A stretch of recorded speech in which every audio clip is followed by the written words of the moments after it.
my help, I should have known things weren't going as they should. I told my wife, Georgia, and the rest of my family, my dad, Brad Sr., my mom, Hattie, and my older sister, Joanna, that I was flying out for 3 days to fix Brad Jr.'s mistakes. I needed to ensure we didn't lose the contract. When I talked to the client, they were hesitant after seeing what my brother submitted.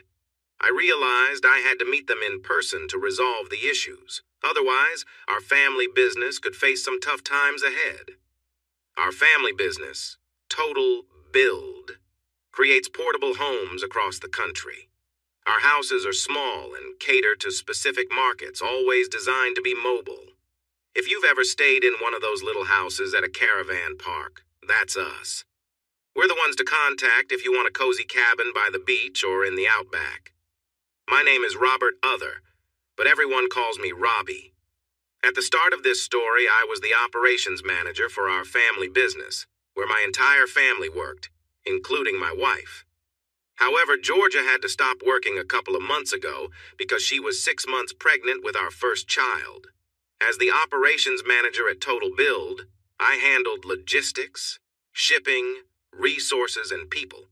I also managed finances and sales, making sure our 30 staff members knew what to build and how. My parents were part of the executive team, my sister worked in administration at the factory, and my older brother was in sales. Brad wasn't the best salesperson, but my parents seemed to think he was special, which I never understood. From the outside, we looked like a typical family. You know the kind, mom, dad, and 3 kids. We had our arguments, but I believed we always supported each other when help was needed. As I rushed home to pack a bag for my flight, Georgia was sitting on the bed, gently holding her growing belly. She looked beautiful, reminding me that I should stay home. But instead of enjoying the moment, I was busy complaining about my brother's latest errors while packing my bag for the trip. She tried to speak when I paused to catch my breath, looking for my toothbrush and deodorant in the bathroom. "Robbie," Georgia said to me in a slightly bossy way, "you know he means well. Brad is good at his job, but he's not great with numbers like you." This was an old topic we often discussed. I glanced at her as I packed a few more things into my suitcase, feeling tired. "Georgia, I understand, but I'm fed up with cleaning up his mistakes every time he gets it wrong. No one, not even my wife, seems to care that I spend so much time traveling to fix things. If I don't give Joanna the right information over and over, the work gets delayed.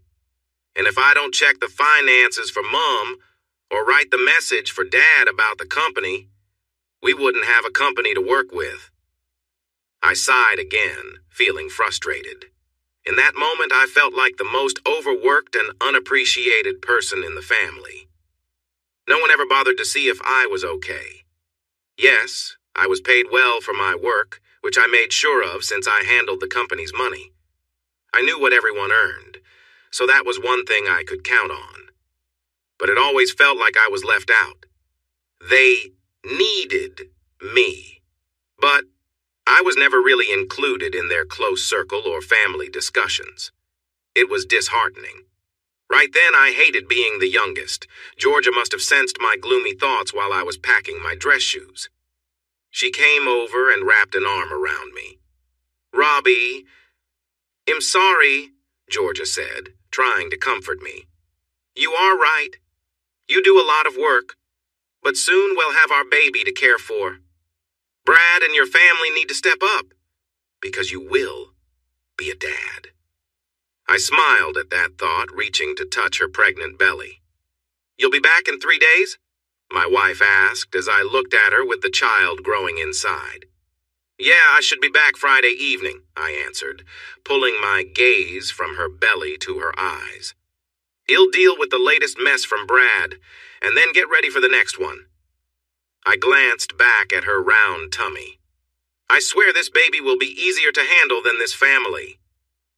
Feeling resigned to my role as the family worker, I drove from the Gold Coast to Brisbane and caught my flight to Melbourne. I did this so often now that I had a routine. First, I read a couple of chapters of a book during takeoff. Then, I worked for an hour once we reached cruising altitude and watched a movie until we landed.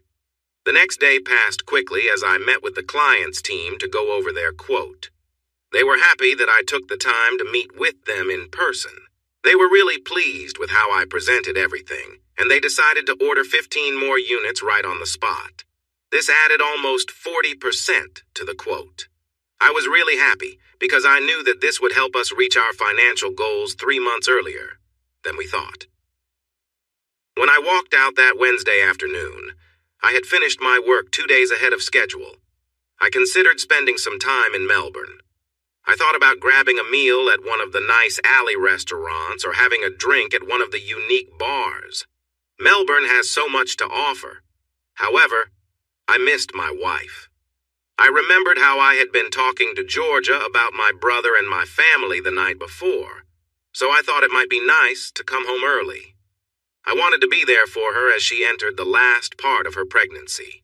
After using my phone for internet access all day, the battery was almost dead. I had just enough charge left to order an Uber to the airport. Since I flew often, changing my flight was simple. I even treated myself a bit by using reward points to upgrade to business class at the front of the plane for the trip back. I only had a few minutes to spare before the flight, but I made it to the gate just in time. I felt great when I got off the plane. We went through a storm while landing, and watching the lightning through the clouds was thrilling. After landing back in Brisbane, I jumped into my utility vehicle, which we call a ute in Australia, to drive back down to the Gold Coast. My 3-year-old Ford Ranger wasn't the fastest, but it was a company lease, like all the family cars. I found my Ranger useful for moving things between sites now and then. I never minded getting my hands dirty with the teams. Like the other guys in the other family, I was a big, strong guy, and I thought having my ute showed that I treated everyone equally. Once in the vehicle, I plugged in my phone for the drive home and tried to call Georgia a couple of times, leaving messages that I would be home soon since I took an early flight. But they all went to voicemail. A little over an hour later, I frowned when I couldn't pull into my driveway. Brad's car was parked where I usually parked. I was curious about why my older brother was there so late. But being a trusting person, I didn't think anything was wrong.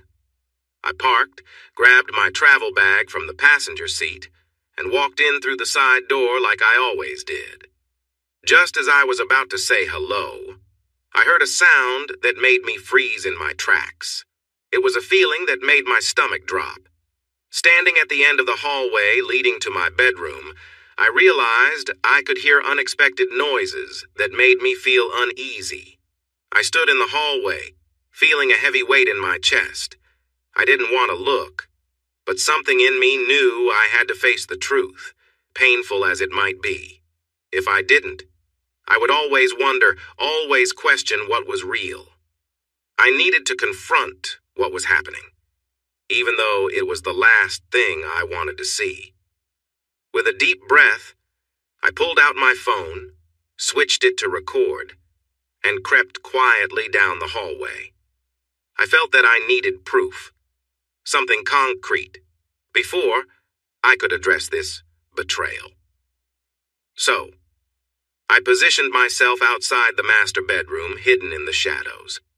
I thought I was ready for whatever I might find, but I couldn't have been more wrong. My wife, Georgia, had always been a beautiful woman. She had deep brown hair, kind brown eyes, and a warm smile that could light up a room. She was tall and had an athletic build, always carrying herself with confidence. I'd always loved her energy, her laughter, her warmth. She was a big part of what made our home feel whole. But as I stood there, I saw her with someone else, and my heart sank. I held my phone tightly, emotions swirling inside me, anger, pain, and sadness mixed with the remnants of love and memories we had shared. Watching her with my own brother was a blow I never imagined I'd face. It hurt deeply, like a crack running through everything I'd believed was solid. My mind raced with thoughts I couldn't control. How could the two people closest to me do this? I struggled to understand, feeling as if the ground had fallen away beneath me. There were no words spoken that could make it better or undo what I'd just witnessed. The trust I had was broken, and I knew that nothing could bring things back to how they were before. For a few moments, I stood in silence, my heart heavy and my mind reeling. I knew my life had changed in that instant, and while I didn't know what would come next, I had seen enough. I stood there, feeling the weight of betrayal crush me. I thought I could face this without breaking, but I was wrong. My heart pounded, and anger bubbled up as I listened to the two people closest to me, my wife Georgia and my older brother Brad, speak words that shattered my last bit of trust. As they talked, Georgia and Brad seemed to laugh off any sense of loyalty or guilt. Brad joked about how easily he could keep secrets, even arranging situations to get me out of town so he could spend time with Georgia behind my back. The casual way they spoke hurt more than I thought possible. Georgia tried to defend me briefly, but her words faded, and soon it was clear that any respect they'd had for me was gone. I watched them, my mind spinning, as Brad spoke with no shame, sharing a truth that cut deeper than any of their laughter. His words made it clear that the child Georgia was carrying wasn't mine. He even made a twisted joke about how I'd unknowingly raise his child as my own, as he went on with his life, leaning on me to handle things he couldn't. The shock and anger I felt at that moment were unlike anything I'd ever experienced. My heart felt torn open, and it was clear there was nothing left between us. I knew then that whatever Wed had, whatever I'd believed in, was over. I took a few steps forward, finally making myself known. They turned, startled, seeing me there, but I spoke before either could try to explain. "It's over," I said, my voice steady but cold. "There will be no more lies and no more pretending. I'm done with both of you." The look of shock on their faces was almost poetic. The scramble, the sudden panic they were trying to cover up as if that would change what had happened, but nothing could undo the damage. And I had already seen enough. Brad and Georgia were no different. They scrambled to cover themselves. I stood there for a moment, realizing I was the one in the doorway talking to them. Their eyes widened in shock. Brad spoke first. "Robbie, what are you doing here? You were supposed to be in Melbourne?" He tried to sound casual, like we were at a family gathering. "I was in Melbourne," I shot back, "and I managed to fix your mess really quick. So quick, in fact, that I thought I'd come home to spend some time with my wife. But it seems I'm not needed." "Robbie, my love, it's not." Georgia began softly, then paused, realizing it wouldn't help. "What it looks like," I finished for her, frustration boiling inside me. "You'll say it was just a mistake next, right? Or maybe you'll tell me I imagined my brother was here with you." I glared at them. "Let's just say I wasn't here when my child was conceived. Both of you can deal with the consequences." I stared hard at them for a moment, clenching my fists but stopping myself. Georgia looked scared and panicked as she held the sheet around her. Brad just stared at me, a confused look on his face. "I'm leaving now," I said sharply to the two in my bed. "I'll be back in a couple of hours to get my things and move out. I suggest you both be gone by then." As I turned to go, Brad sprang up from the bed, looking disheveled. "Robbie, I know this is tough, but you can't just walk out. If you do, I'll have to stop you." He stepped toward me with a dark smile. "You might not like it, but we need to talk, and I won't back down until you do." I laughed and raised an eyebrow. You think you can stop me? You who quit karate before getting a white belt? I grinned. You know I have a black belt, right? Plus all that training in martial arts? You really think you can take me on? Just so you know, I said, glaring at my older brother with strong feelings of anger. I felt the anger boiling up inside me as I stood in that room, my mind racing. I took a breath, trying to hold it together, and looked at them one last time, the pain clear in my eyes. If either of you ever tries to come near me again, don't expect any mercy, I said, my voice low and filled with bitterness. Brad took a step back, and Georgia looked away, covering her face with the sheets. You both disgust me. Without another word, I turned and walked out of the room, heading down the hallway, my heart heavy. I didn't hear them call out or try to stop me. Just silence as I left the house, fury and sadness swirling inside me. Before getting into my truck, I called back, "Don't be here when I get back." As I drove away, I saw the curtains shift, a glimpse of them watching me leave. I gripped the steering wheel, my thoughts a mess, feeling a deep betrayal that tore at me. After a few minutes, I took a deep breath and decided to head to my parents' house. It felt like the only safe place I could think of in that moment. When I pulled up, my mom and dad were already standing on the porch, waiting. I climbed out of the truck and walked toward them, the pain on my face impossible to hide. "Hi, Robbie," my mom said softly. "Son," my dad said, his voice steady but solemn, a tone I wasn't used to hearing from him. They both looked at me, but there was something distant in their eyes. A sinking feeling settled in as I realized what that look meant. They knew. My own parents had known. "No, please," I stammered, my voice breaking. "Tell me you didn't know, tell me you didn't hide this from me." My mom took a small step forward, glancing at my dad before saying, "We're sorry, Robbie. It's just—" I cut her off, a mix of anger and sadness in my voice. "Sorry? You're sorry?" My voice shook. "How long? How long have you both known that this has been happening in my own home?"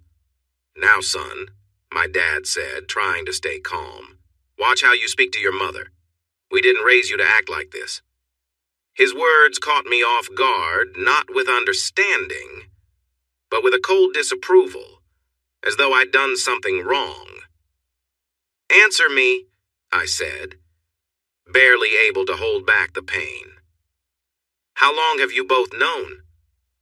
My mom looked down, avoiding my eyes before looking back at me, regret written faintly in her expression. My dad, however, showed no sign of remorse, only a hardened look. "3 years, she finally said, her voice quiet.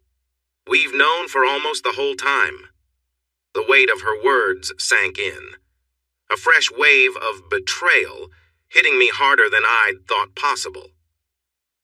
How could you?" I asked, my voice a whisper, struggling to understand the extent of their silence. "Now, son, there's no need to raise your voice at us."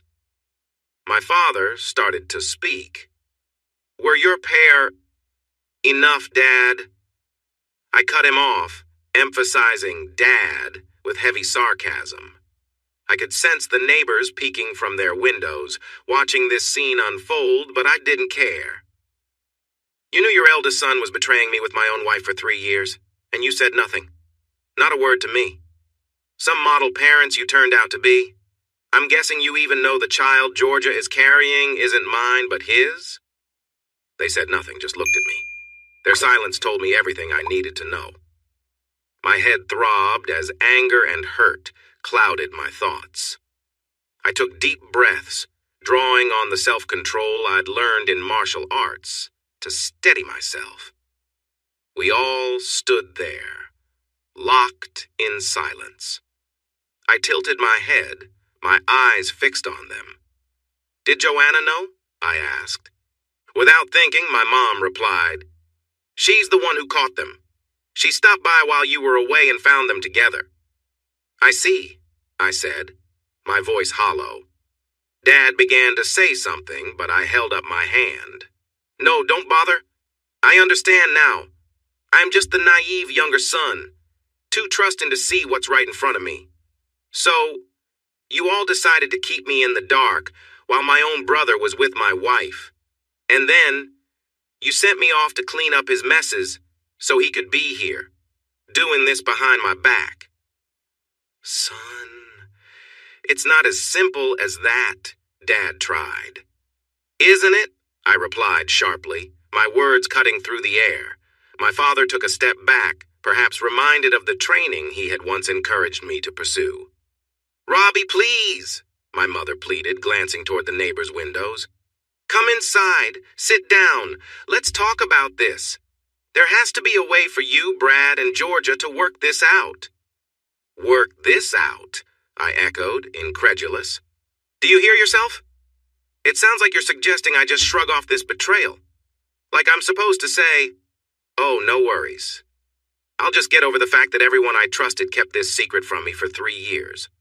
Or maybe, 'Thanks for sending me out of town, so my own brother could spend time alone with my wife in our home.'" I looked at them, and then a bitter laugh escaped me. My voice turned hollow, almost mocking as I spread my hands in the air. "Oh, here's a good one. Sorry for hiding that your wife is carrying your brother's child. We thought it would be okay to let you raise his child without telling you." I stopped pretending and looked at the woman I once believed was a caring mother. "No?" I asked, waiting for an answer, but none came. "Is this what you wanted, Mom? To have me raise Brad's child without knowing the truth?" I finished. She turned her gaze away from me.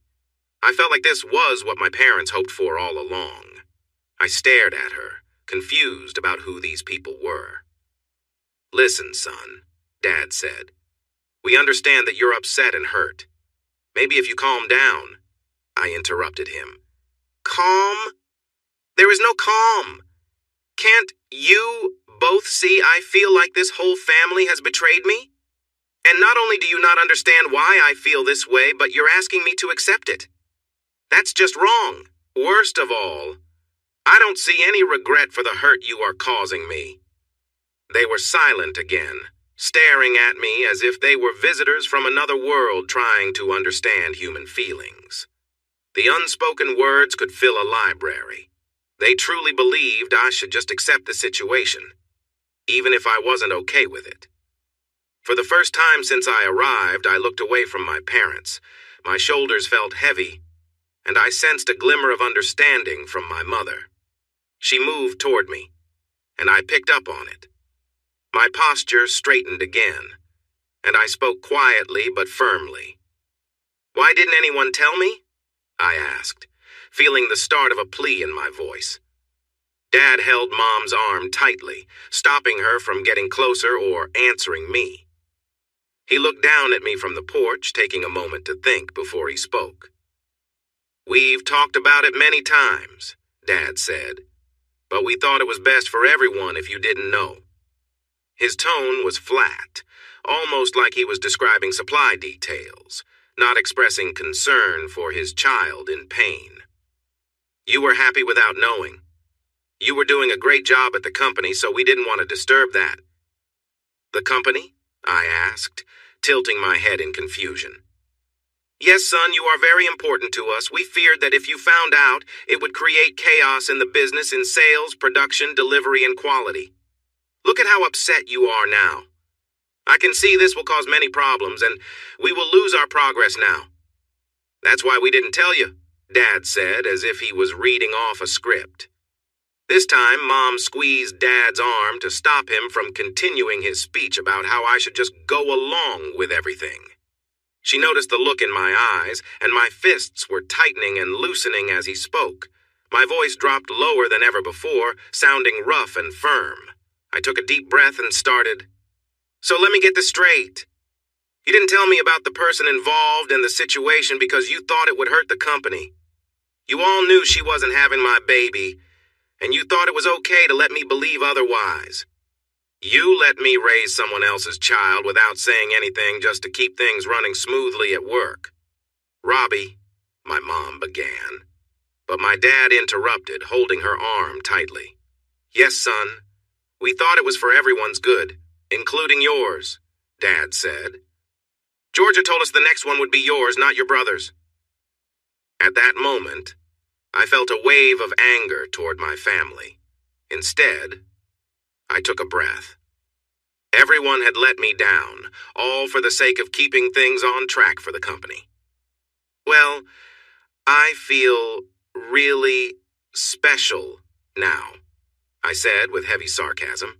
I have such a caring family who kept me busy to hide the truth right in front of me. Dad didn't catch my tone, but Mom did. Robbie, she started again, but Dad interrupted her again. I'm glad you feel that way, son, Dad said, smiling as if I was starting to understand and accept everything. All of you can go away and deal with this yourselves. I'm done, I said, my expression flat. Yes, son, it's good you're seeing the situation clearly. We will sort it out. What? Dad said, finally processing my words. I said I'm done right now. I resign, and you can take your work plans and deal with them without me. I turned and walked toward the vehicle. Robbie, Mom tried to speak again. I turned back, giving them a sharp look. You both knew this whole time. Not only did you not say anything, but you didn't even try to stop it. You let it happen and treated me poorly without me ever knowing. You both should support me in tough times.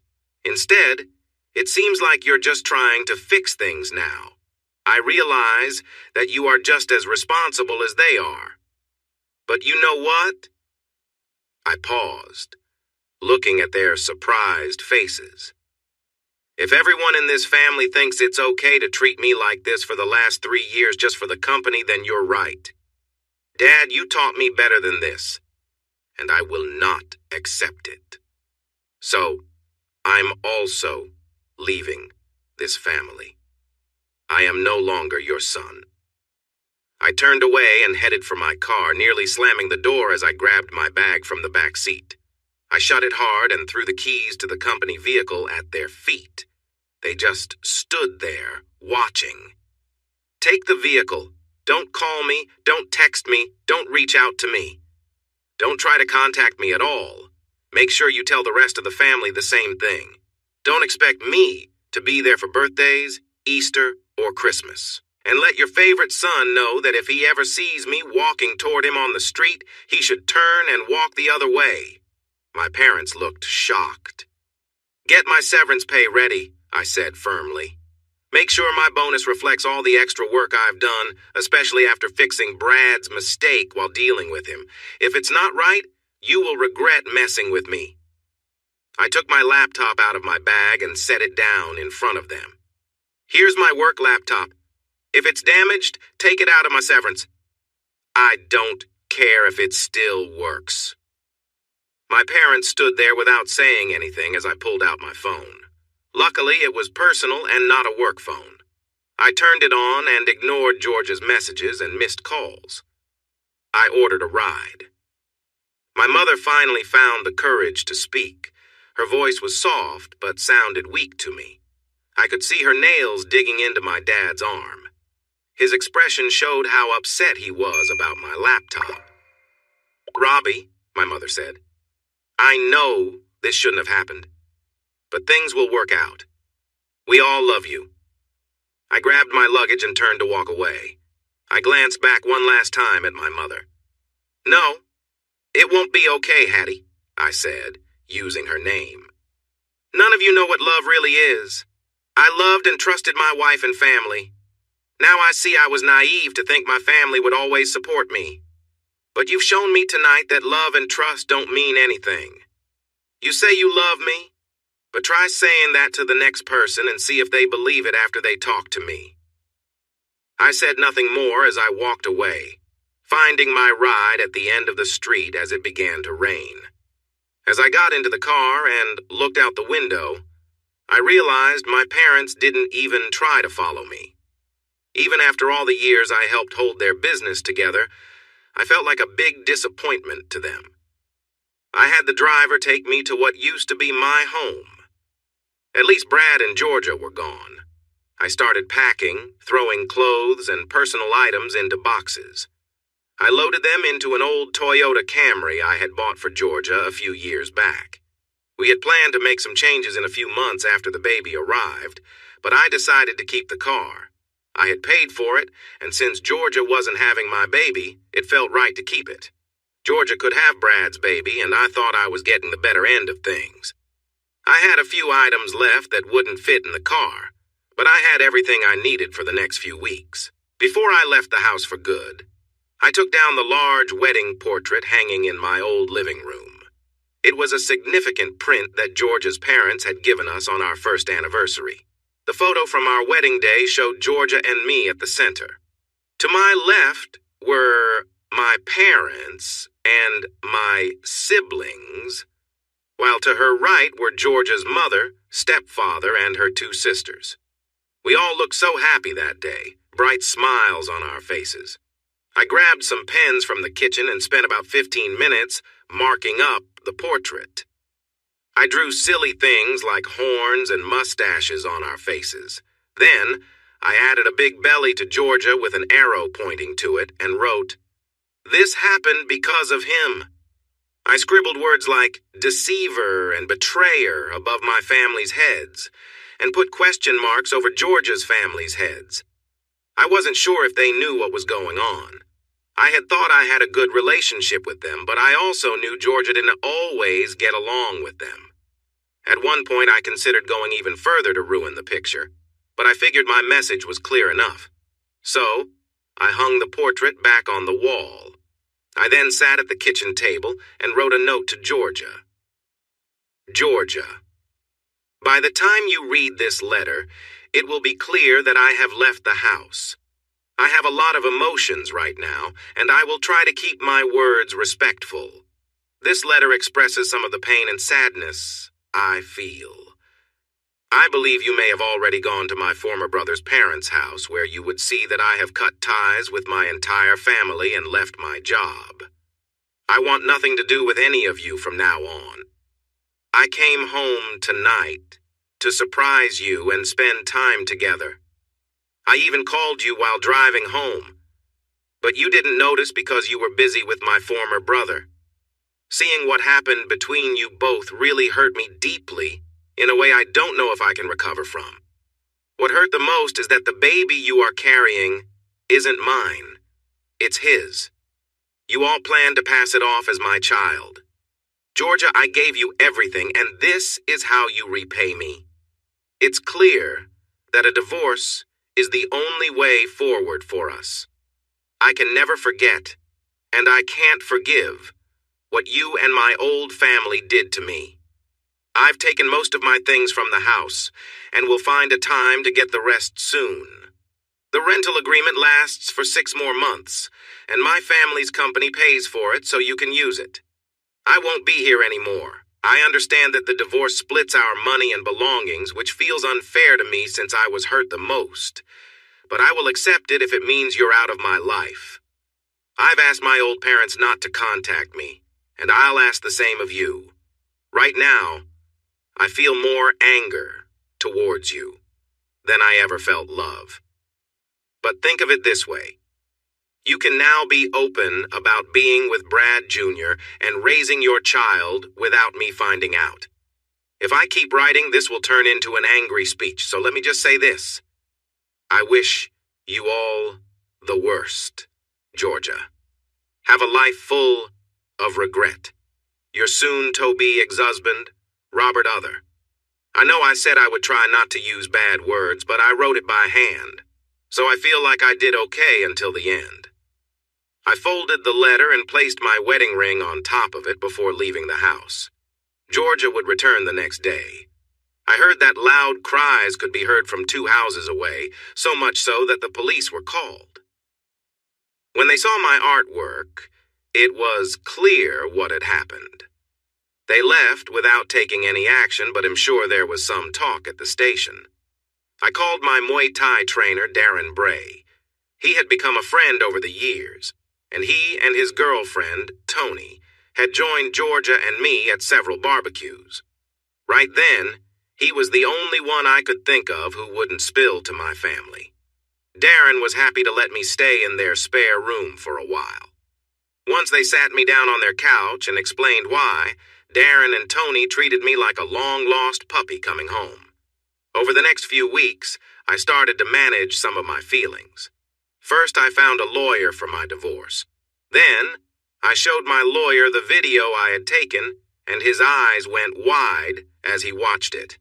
I told him I wanted to end things with Georgia as quickly as possible, and he agreed. Lastly, I found a human resources specialist to ensure I got all my pay from Total Build. Since Darren was my martial arts trainer, we trained together often. He helped me channel my anger in the ring. However, he had to stop me a few times when my anger got too strong during fights, and my opponents didn't realize they were in for a tough match. Though he was almost 5 years older than me, Darren became my best friend during that time. He listened to me without judgment and took me out several times. We had fun at bars along the beautiful Gold Coast beaches, and he even hugged me when I needed support. Tony took care of me like a caring mother. She made me big, home-cooked meals, always asked about my day, and looked after me while I dealt with my sadness. A few weeks after a tough meeting, Darren and Tony helped me use their truck to pick up the rest of my things from my old place. My lawyer set up a time when no one would be there.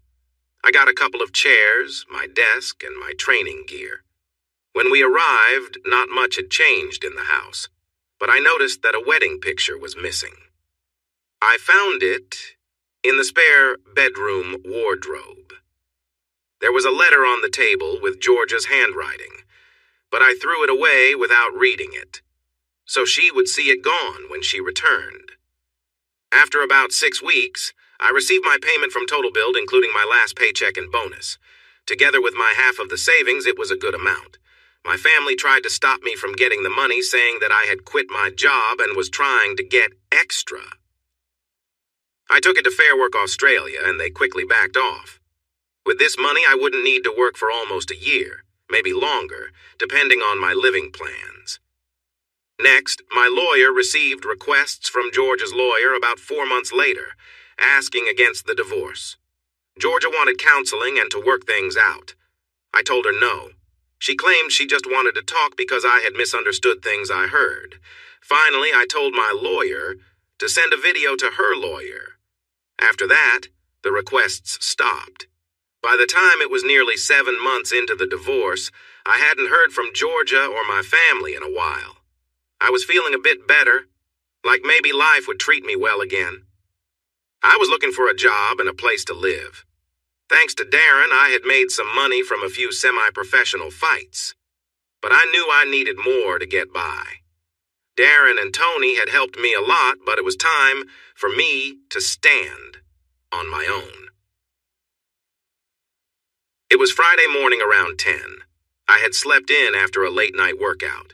After showering and getting dressed in casual shorts and a t-shirt, I was heading down the stairs of Darren and Tony's 2-story house when the doorbell rang. "All right, I'm coming," I called out jokingly. I heard Tony laugh as I opened the door, expecting a delivery person or something similar. To my surprise, my sister Joanna stood there, looking impatient. Behind her, looking shy, was Georgia's little sister Amy. I quickly closed the door in Joanna's face. "Nope," I said, shaking my head as I walked away. "Robbie, that was rude." Tony chimed in, coming into the room and drying her hands on a tea towel. When she saw my expression, she paused and glanced at the door as the knocking continued. Both of us could hear Joanna shouting for me to open the door. I pointed toward the front door. "It's my sister and Georgia's." Tony's expression changed, then she looked a bit upset. She understood how I felt about my family. "Do you want me to send them away?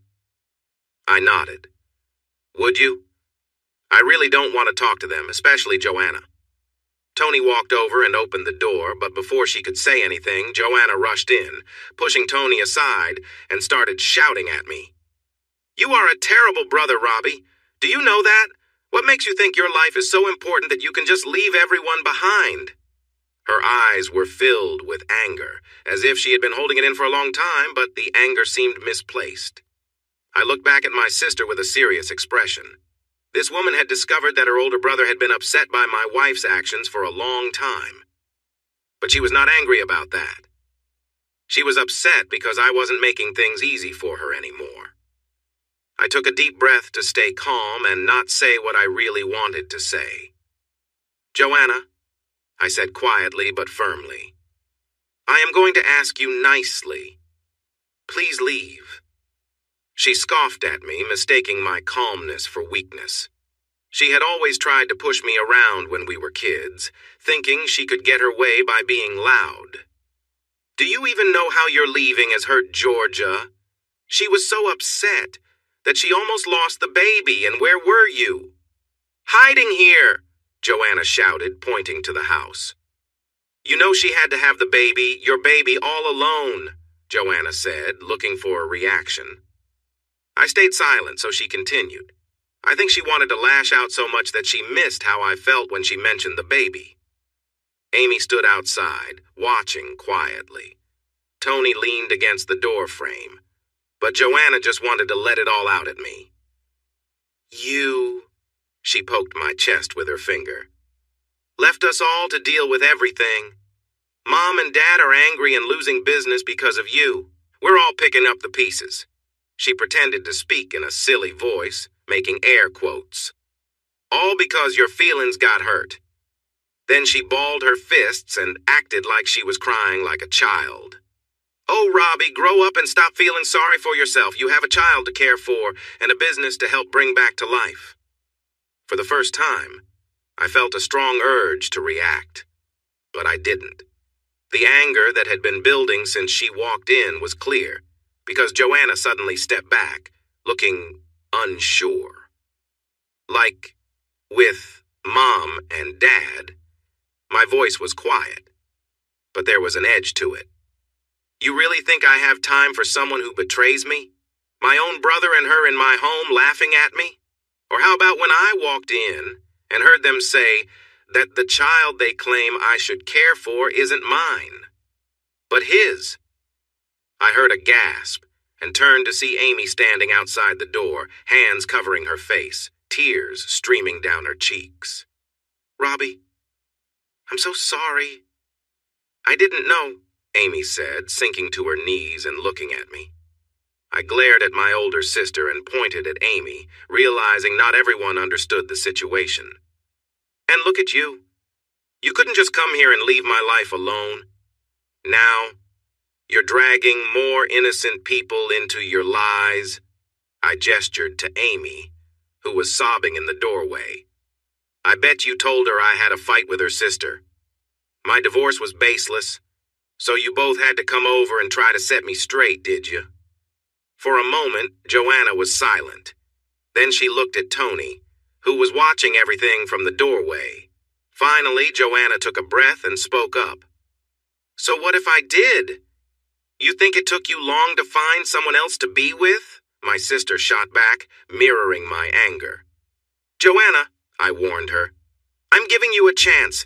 Do not disrespect people in this house who you don't understand. So what? Your wife was with your older brother for 3 years. You're upset about it now, just get over it. You don't have to find someone else and run away from your problems. I realized Joanna was just as confused as the rest of my family. I glanced at Tony, who was surprisingly smiling, arms crossed over her chest. First of all, Tony said, as she walked toward Amy, who had slumped by the front door, Robbie and I are not involved like that. Then, while Joanna and I watched, Tony gently helped Amy to her feet and spoke softly to her, ignoring Joanna. Come on, let's get you inside where you can sit down. Tony helped Amy onto the couch. Second, she said, turning back to Joanna, my boyfriend Darren is your brother's mentor. Both Darren and I have been helping Robbie after everything you all did to him. She paused, but Joanna didn't seem to take it in while she helped Amy settle in. Tony faced Joanna again. And lastly, I've heard everything your family and his ex-wife put Robbie through. I think stepping away from you all is one of the more peaceful choices he could make. I think your time here is over. There's the door. Don't let it hit you on your way out. Joanna looked at me, her jaw clenched. Robbie, please come back, she said, her voice almost pleading as she ignored Tony's comment. The production is struggling. Sales are dropping. The team isn't working well. We really need you. Well, that's too bad, Joe, I replied. You can't stroll in here acting like this is all my fault and then try to make me feel guilty. That's not happening. Did anyone take action about Brad and Georgia when they should have?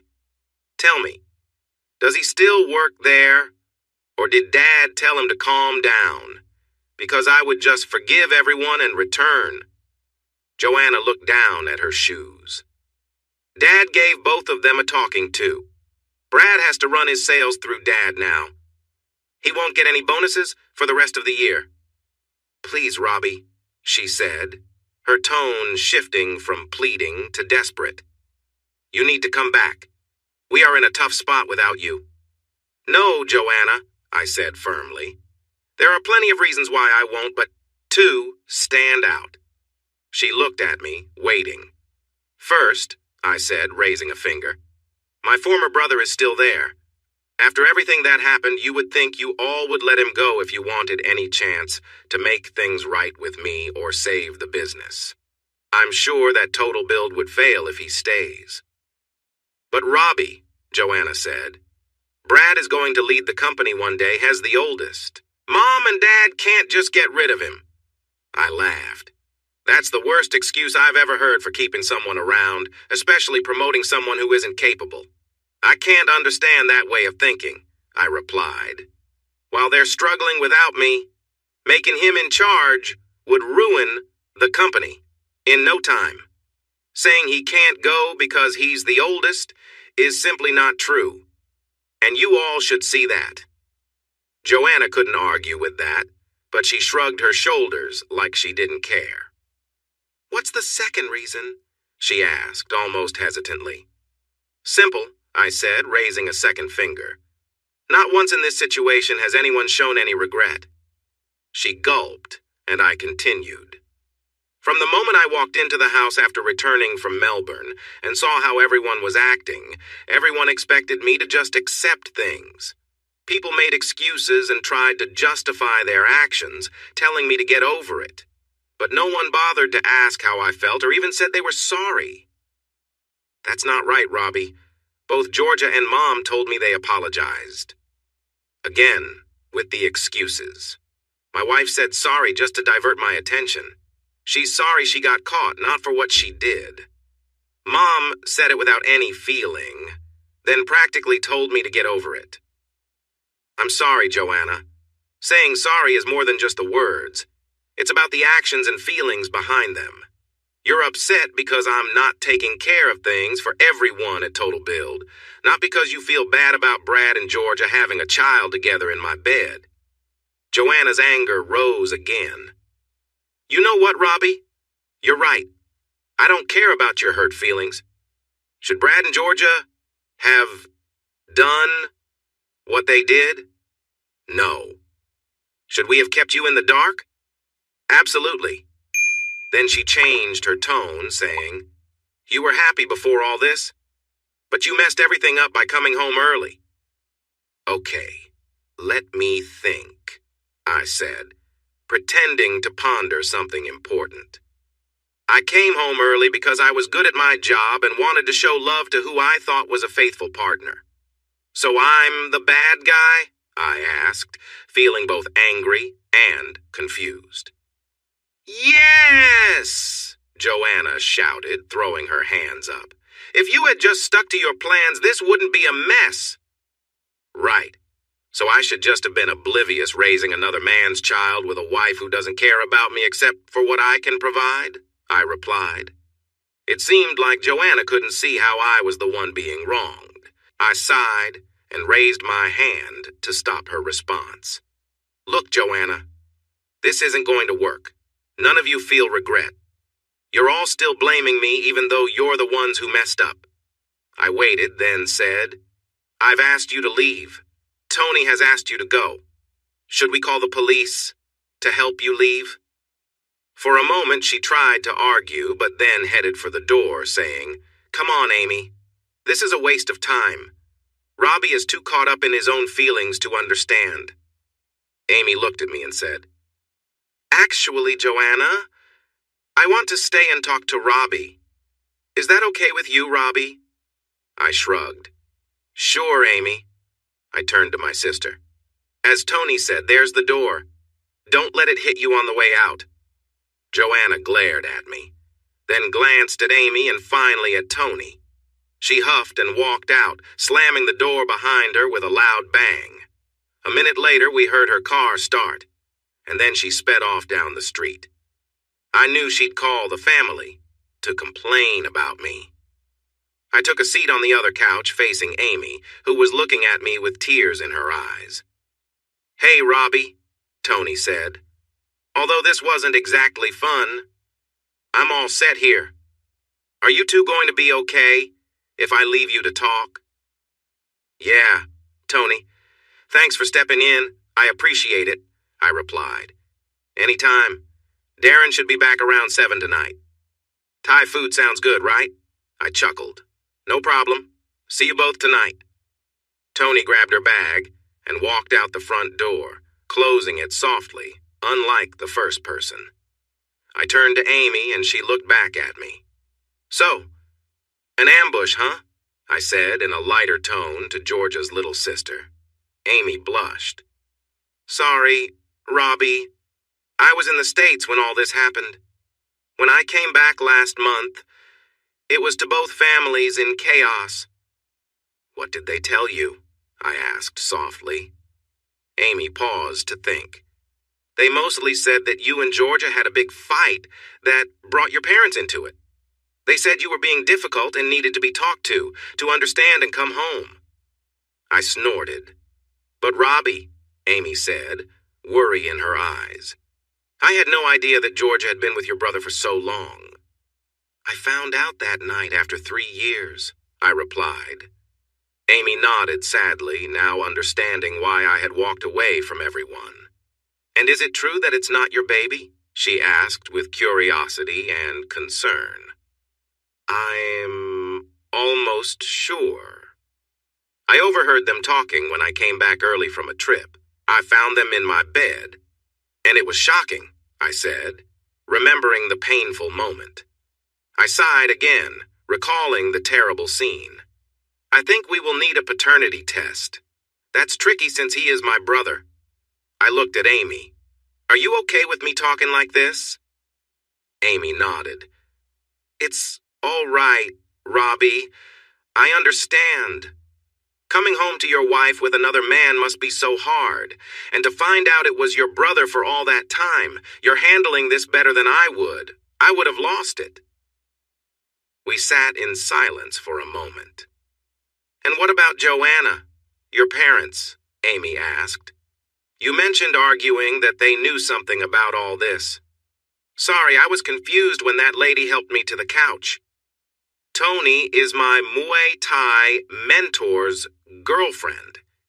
They've been good friends helping me out lately. Darren gets me to the ring and helps me fight to let out some anger.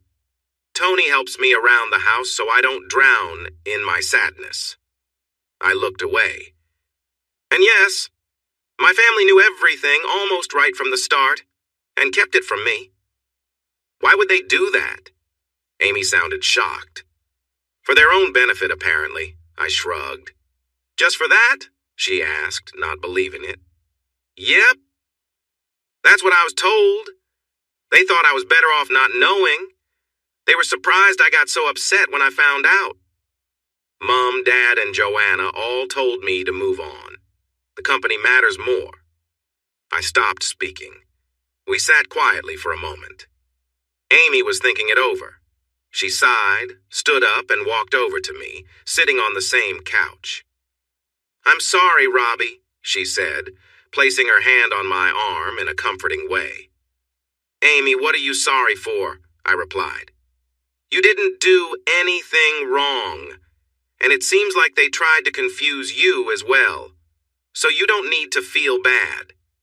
I'm sorry for what you're dealing with. It's not your fault." She paused. "I'm also sorry I'm related to someone who has hurt one of the best people I know." She turned red, and I chuckled a bit at her comment. "Thanks, Amy. It helps to know someone understands." "So what are you up to today?" Amy asked, changing the subject and sounding more cheerful. "Not much. I've mostly just been training and relaxing." "Why do you ask?" She smiled. "How would you feel if I took you out for lunch to help you feel better?" She put her hand on my arm gently. It didn't seem intentional, but it felt nice. "Sure. Let me get ready. Give me 5 minutes." Her smile brightened the room. Amy took me to lunch. We talked about various things. I wasn't working at the moment, and Amy seemed hesitant to discuss her job, only mentioning that she traveled a lot. While we talked, the waiter brought our food. I had chicken parmigiana with fries and a Coke, while she had a Caesar salad with chicken. We chatted more about Georgia and my family. She asked about my plans. "Well, I'm almost divorced from your sister, which is probably why Joanna chose today to visit me. I think this morning was her last try to get me to change my mind, stop the divorce, and return to total build." We shared a look and smiled, but we both knew that wouldn't happen. On a positive note, I'm thinking of buying a house. So, I guess finding a job is next after the divorce, I said. Amy nodded. "What about your family? Will you talk to them and make peace?" I glared at her. Amy quickly leaned back. "Is it that bad? If I never speak to one of them again, that would be just fine," I said, then looked at Amy. "Was there another reason you came with Joanna this morning?" She raised her hands in a peaceful gesture, then sighed. "When Georgia cried to Mom and Dad about how you had left her, it really upset me. The Robbie I know wouldn't do what Georgia claimed. You really upset me, Robbie." I raised an eyebrow, understanding her feelings, but I knew there was more to this story. Amy sighed and glanced at me briefly over her salad. "You might not realize it, but I have liked you for a long time." She blushed as she spoke. "When Georgia first brought you home, you were nice to Mom and Dad. You even spent time with me. As you began dating her, I saw how considerate you were, always thinking about her happiness. You even remembered my birthday and got me gifts. Not many brothers-in-law do that." I shrugged. "I'm good at planning, Amy. Paying attention to detail helps me do well at my job. And being nice to my girlfriend's little sister helped me get on well with your family back then." "I know, Robbie. And that's the point," Amy said. "You were great as my brother-in-law. It didn't make sense when I heard how you walked away from Georgia and left her so upset. So, when I got the chance to come here with Joanna to talk to you, I took it." She looked at me seriously. "If you left her just because of a fight, I would have lost faith in all men and relationships." "I mean that much to you?" I asked, surprised. Amy nodded. "Robbie, what Georgia and your family did to you is terrible," she said, looking out the cafe window. "They hid their oldest son having a secret relationship with the wife of their youngest son. Then, when you found out and confronted them, they claimed it was for some benefit. If I were you, I wouldn't have just walked away. I would have moved far away and started fresh." I smiled. "Don't think I haven't thought of that more than once. I just need to save some money first. I wanted to take some time, find a new job, and then start anew. We fell into a comfortable silence. I finished my food, wiping my plate clean. I knew Amy wanted to say something, so I waited. She took a deep breath, looking a bit nervous. "Robbie," she said, her eyes shining, "if I asked you, would you run away with me?" "Amy, even if things didn't work out, my ex-wife is still your sister," I said with a chuckle. "Half-sister," Amy giggled. "Even with that, you're not married to her anymore, and there's nothing wrong with asking." I nodded. "That's true." "Great," she said, smiling. "Then you can run away with me." I laughed, then noticed that her smile had a serious undertone. "You're serious about this, aren't you?" "Absolutely," Amy replied, smiling warmly. "Amy, I can't do that." "Why not?" she asked. "Well, for starters, I don't have enough money to just leave everything behind," I explained. She nodded, her smile still bright. "And also, I'm still married," I added, looking at the attractive woman across from me. "Even if it's just for a little while longer, I should handle the situation with Georgia." Again, she nodded, still smiling, as if she understood something important. "And finally, Amy, you're Georgia's sister," I pointed out. "Wouldn't it be strange if I just ran away with you?" She smiled again. "All valid points, Robbie, but remember, Georgia and I are only half-sisters," she reminded me, repeating herself yet again. "Right," I said. "Georgia and her sister Ruth shared the same father. After Georgia was born, their father, Steve, left their family for another woman. Their mother, Rain, later married Peter Brown, and that's when Amy was born. I had always thought Peter and Rain seemed happy together. I suppose Georgia took after her father in the way she acted." "Exactly," Amy said. "Because from now on, I want nothing to do with that troublemaker. The less connection I have to her, the better." I nodded, glad she understood my thoughts. "Now about your previous questions," Amy said, her eyes sparkling. "What if money and legal help could be arranged to solve both problems?" She still had that determined glint in her eyes that made me realize she was serious. "Amy?" I hesitated. "Are you really saying you think you can make everything go away? If you can, I would consider it." "I am serious, Robbie. I know I can find the resources we need. But I want you to come with me." "Why?" I asked, curious. "Because, Robbie, if you are free, I want to see if there might be something between us. I believe I can be everything my sister isn't," she said, looking at me earnestly. "And if it doesn't work out, at least I'll know I helped someone I care about escape a tough situation." "Can I think about it?" I asked. She laughed lightly. "Of course. The offer stands whenever you want. Just call me. But I'm only visiting my parents for another week before I head back home and then go overseas. I would love for you to join me," she said, raising her eyebrows with hope. The rest of lunch passed quickly. I could tell Amy felt she had surprised me by the way I kept glancing at her, but she kept the conversation light and casual. We took a ride back to Darren and Tony's place, and before she left to see her parents, she gave me a warm hug. I could sense she wanted more, but wasn't pushing it.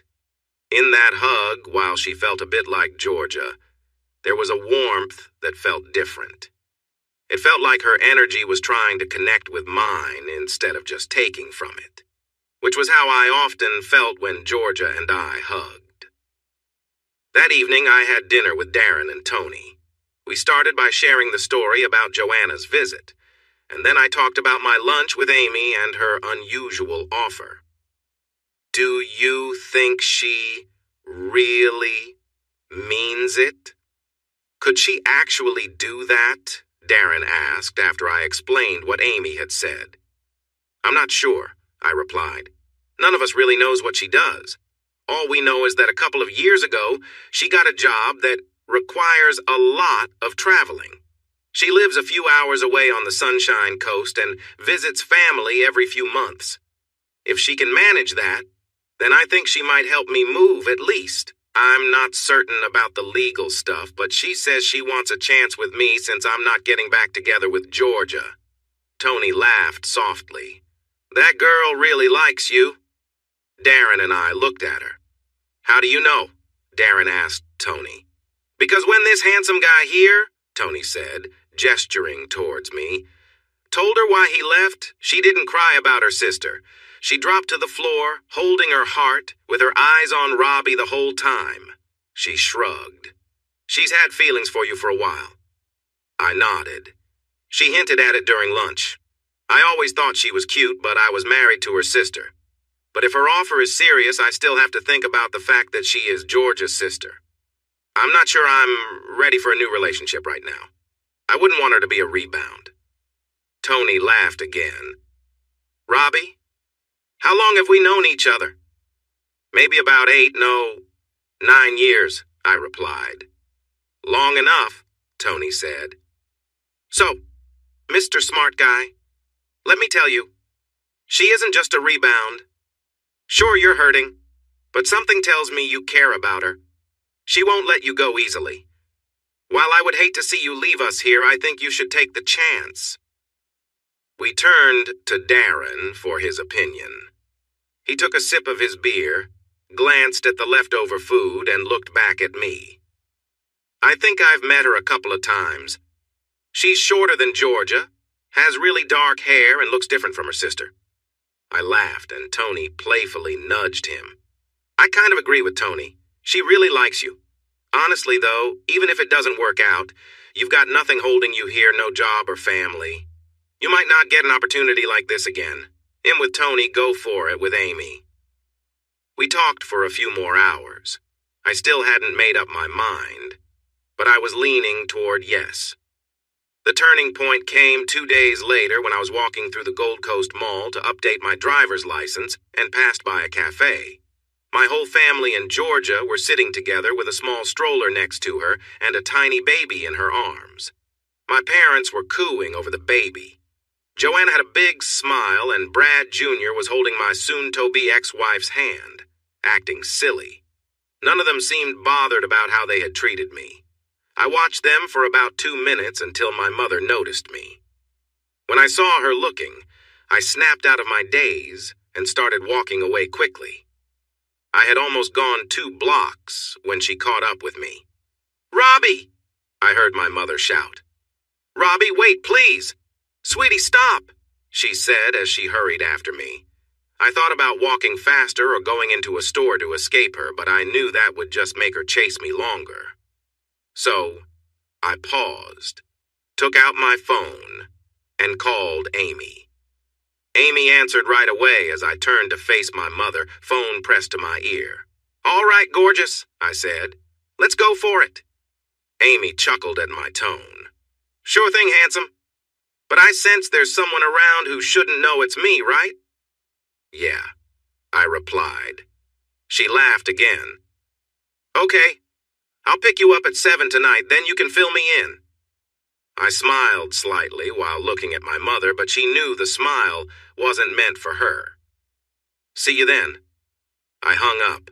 I dropped my smile and looked straight at my mother. "What do you want, Hattie?" I said flatly, using her name. "Robbie, please," she said softly. "This isn't fair. You can't do this to us. You can't just cut us off. We need you." "Fair," I replied, my anger bubbling up.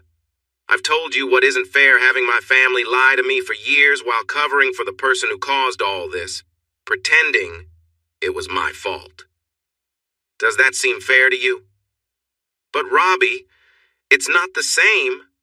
We really need you," she insisted.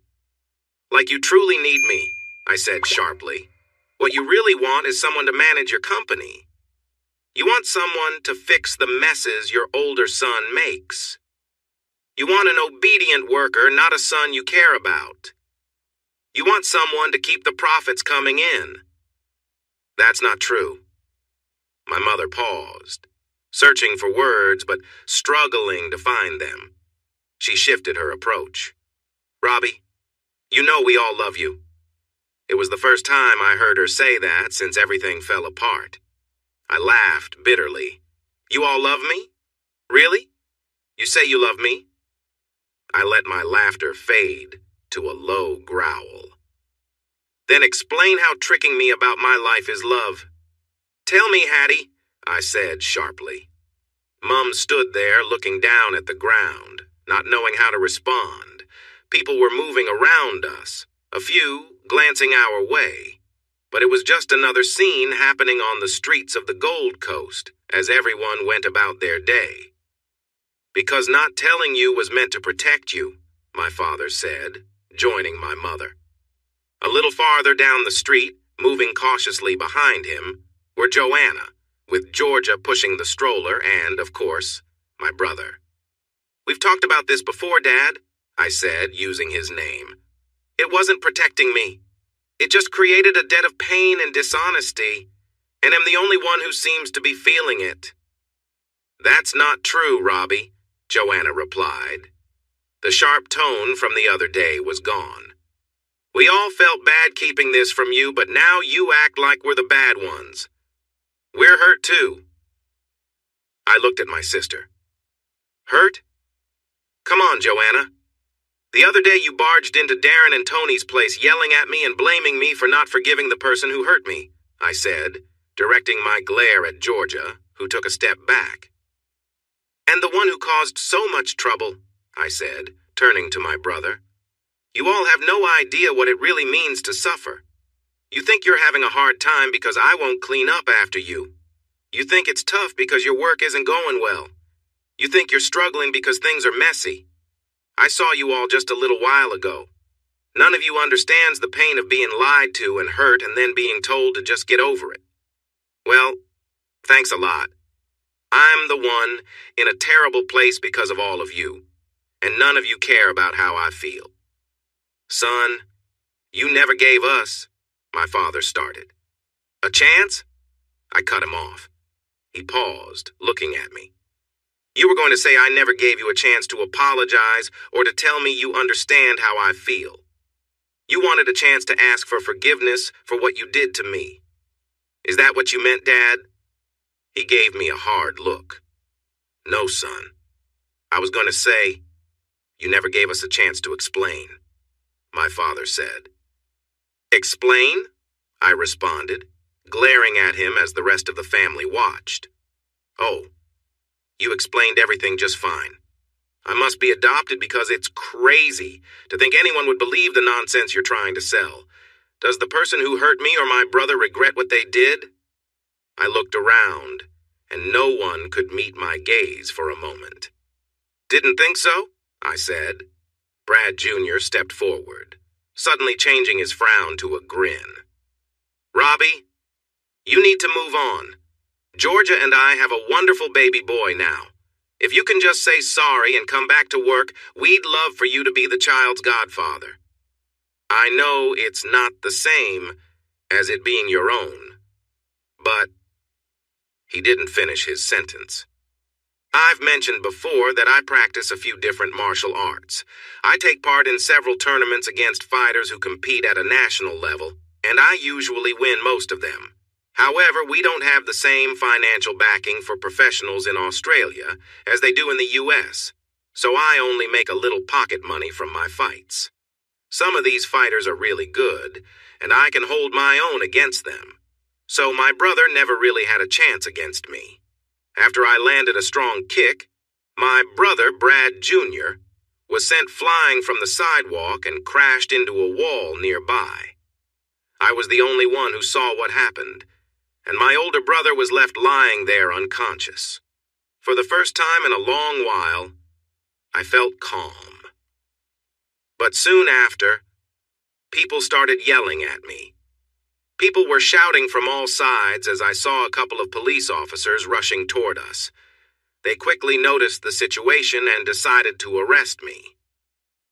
While they were putting handcuffs on me, my mother, who was crying next to my brother, looked up at me and asked why. I couldn't help but smile as I made sure everyone could hear me. I told my brother never to come near me again after I learned about what he did to my wife, I said. I warned him that if he got close, I would take him down. He thought he could keep treating me badly after everything that happened.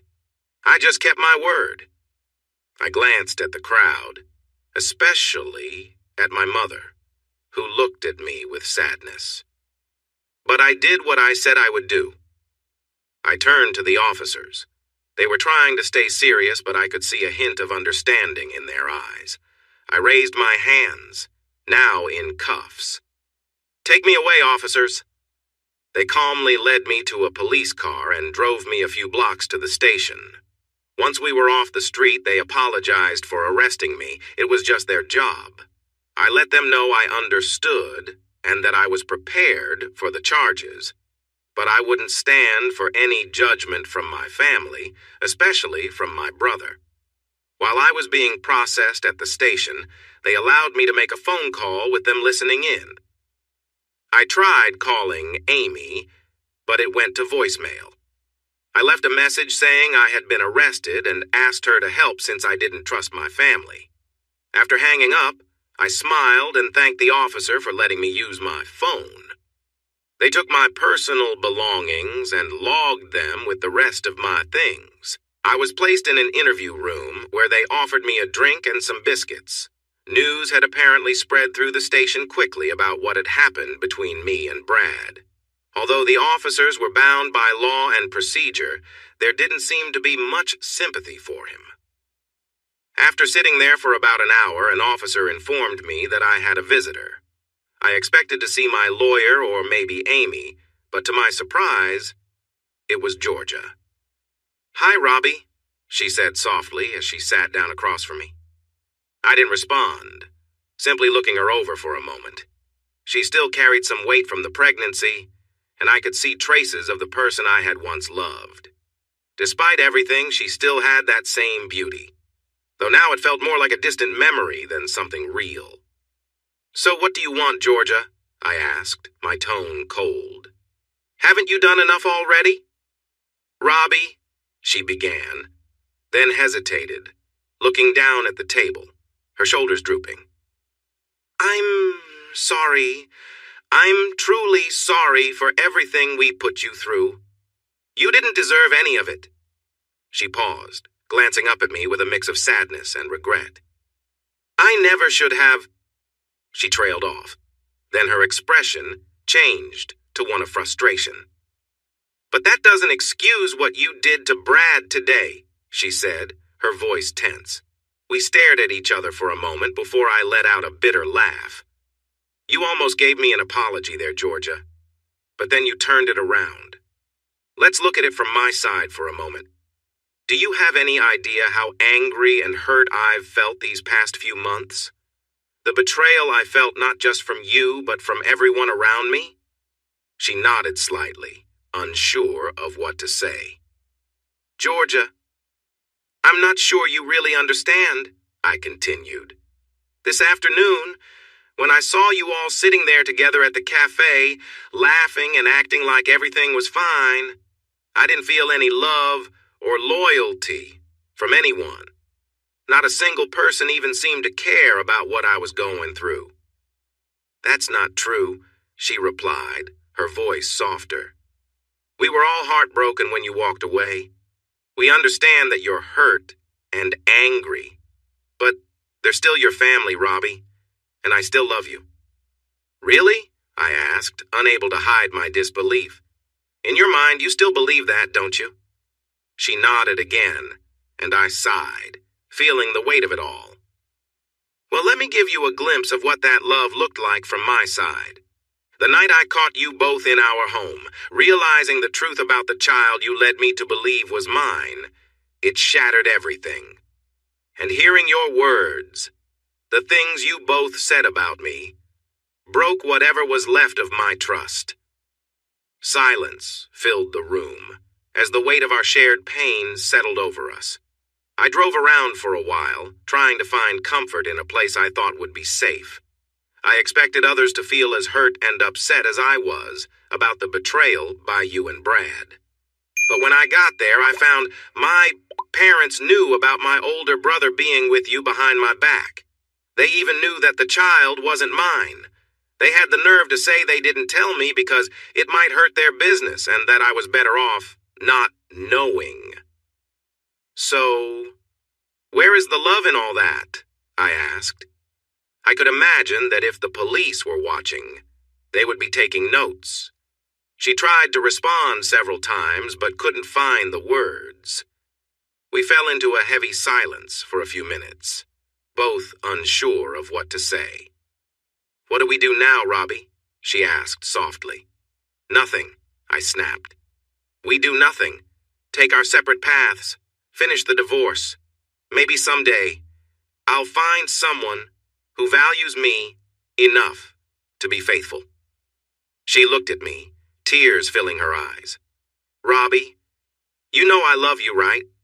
It was only ever physical with Brad. Please believe that."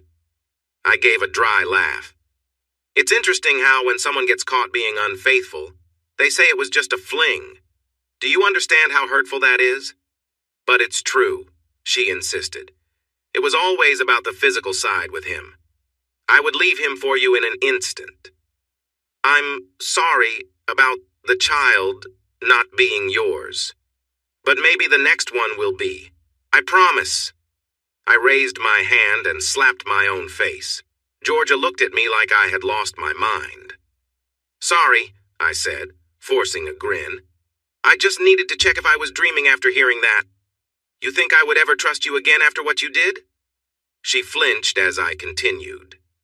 "To answer your question, it's incredibly hurtful to the person being cheated on. For me, being intimate is about giving myself completely to the person I love, making them feel like they are the most important person to me. There's no way I could be with someone else. So telling me it was just physical with my brother while having his child, and then claiming you love me, is not just insulting, it's hypocritical." She was crying now. I went on, letting my frustration show as I spoke. "Georgia, you might believe you love me, but I don't see it that way. If you truly loved me, you would never have been with Brad. You wouldn't have been with him for so long and had a child. If you loved me, you wouldn't have needed my family to hide the truth for you. If you truly cared for me, you would have come to me the moment my older brother asked for forgiveness. But I don't think you really love me. You say you're sorry, but I feel like you're just upset about being caught. It hurts, but it's not because of what you did to me. I think if you could, you would do it again. So just go, Georgia. Go back to Brad and your old life. Make a new life for yourself, and forget about me, because I plan to move on and forget all of you." I noticed the door open suddenly. An officer stepped in, guiding Amy behind her. Amy looked at me, then at the upset Georgia, who was holding back tears. "Georgia," I said, a small smile appearing as I looked at Amy and then back at Georgia, who was crying. "It's time for you to leave. Go back to your life and let me go. If you don't, I might ruin my family and everything they care about because of the happiness I lost because of you." Georgia looked up at me, concerned. "You wouldn't?" She seemed scared that I might actually do something like that. I nodded. "You saw how I reacted to Brad. If you and my old family don't leave me alone, then it's only a matter of time before I go after you all. They are struggling now, losing clients because I'm not there. They have to work hard again, which they've forgotten how to do. So please, don't make me come after you all. Just leave me in peace." I pointed to the door, and after a moment Georgia slowly walked out, only to bump into Amy. "Amy, how did you know I was here?" "Thank you for being here. Everything has gone wrong," Georgia said as she reached out to hug her sister. Amy shot back at her. I'm not here for you and I won't be again. This mess is yours to fix. What are you doing here then? Georgia asked, looking from Amy back to me. I smiled. This is my one phone call, I told Georgia. I couldn't call anyone else in my family. I don't trust them. But I had lunch with Amy the other day and she made me feel like I could rely on her. Georgia suddenly yelled at Amy, trying to hit her. Amy grabbed Georgia's wrist just as the officer stepped in to break it up. You little troublemaker, Georgia shouted. Just because he doesn't want me doesn't mean you can come in and take him for yourself. Amy laughed and let go of Georgia while the officer held on to her. I haven't taken him yet, Amy said playfully. But just wait. He will forget all about you. I couldn't help but smile at Amy's words. Suddenly she looked more appealing to me. She was stepping into my life, and when she caught my gaze, she seemed to know it. Here was a woman who had cared for me for a long time. She respected that I was with someone else before, but now that I was free, she was ready to show that she wanted me to be with her. It felt like Amy would stand up for me against anyone if she had to. She laughed when she saw the expressions on Georgia's and my faces. Then, she walked around her sister and entered the room without saying anything else. She handed me my phone, wallet, and jacket. You're free to go. No charges, but you will need to cover Brad Jr.'s hospital bills. He has a mild concussion, bruised ribs, and a sprained neck, the officer said. Totally worth it, I replied with a smirk. I took my phone from Amy while Georgia watched us, her anger silent. I hugged Amy, but she surprised us all by pulling me in for a heartfelt kiss. In that moment, I forgot about Georgia entirely. The officer had to hold Georgia back again as we left. We passed my mother, who was waiting for Georgia. I didn't say anything or even look at her, even though I could feel her presence. That spoke volumes to her. We quickly left the station and caught a ride back to Darren and Tony's place. I wanted another kiss, but Amy laughed and said we would have to wait. When you really become my man, you won't want anyone else, she teased. For a few moments, I stood in front of some boxes. My room didn't have much to pack, but I needed to sort it out. It had been less than a week since I decided to run away with Amy, my ex-wife's younger sister. No matter how things turned out, I was ready to stop feeling sorry for myself and get my life back together. I still hadn't figured out what job I would do since I left the family business, Total Build.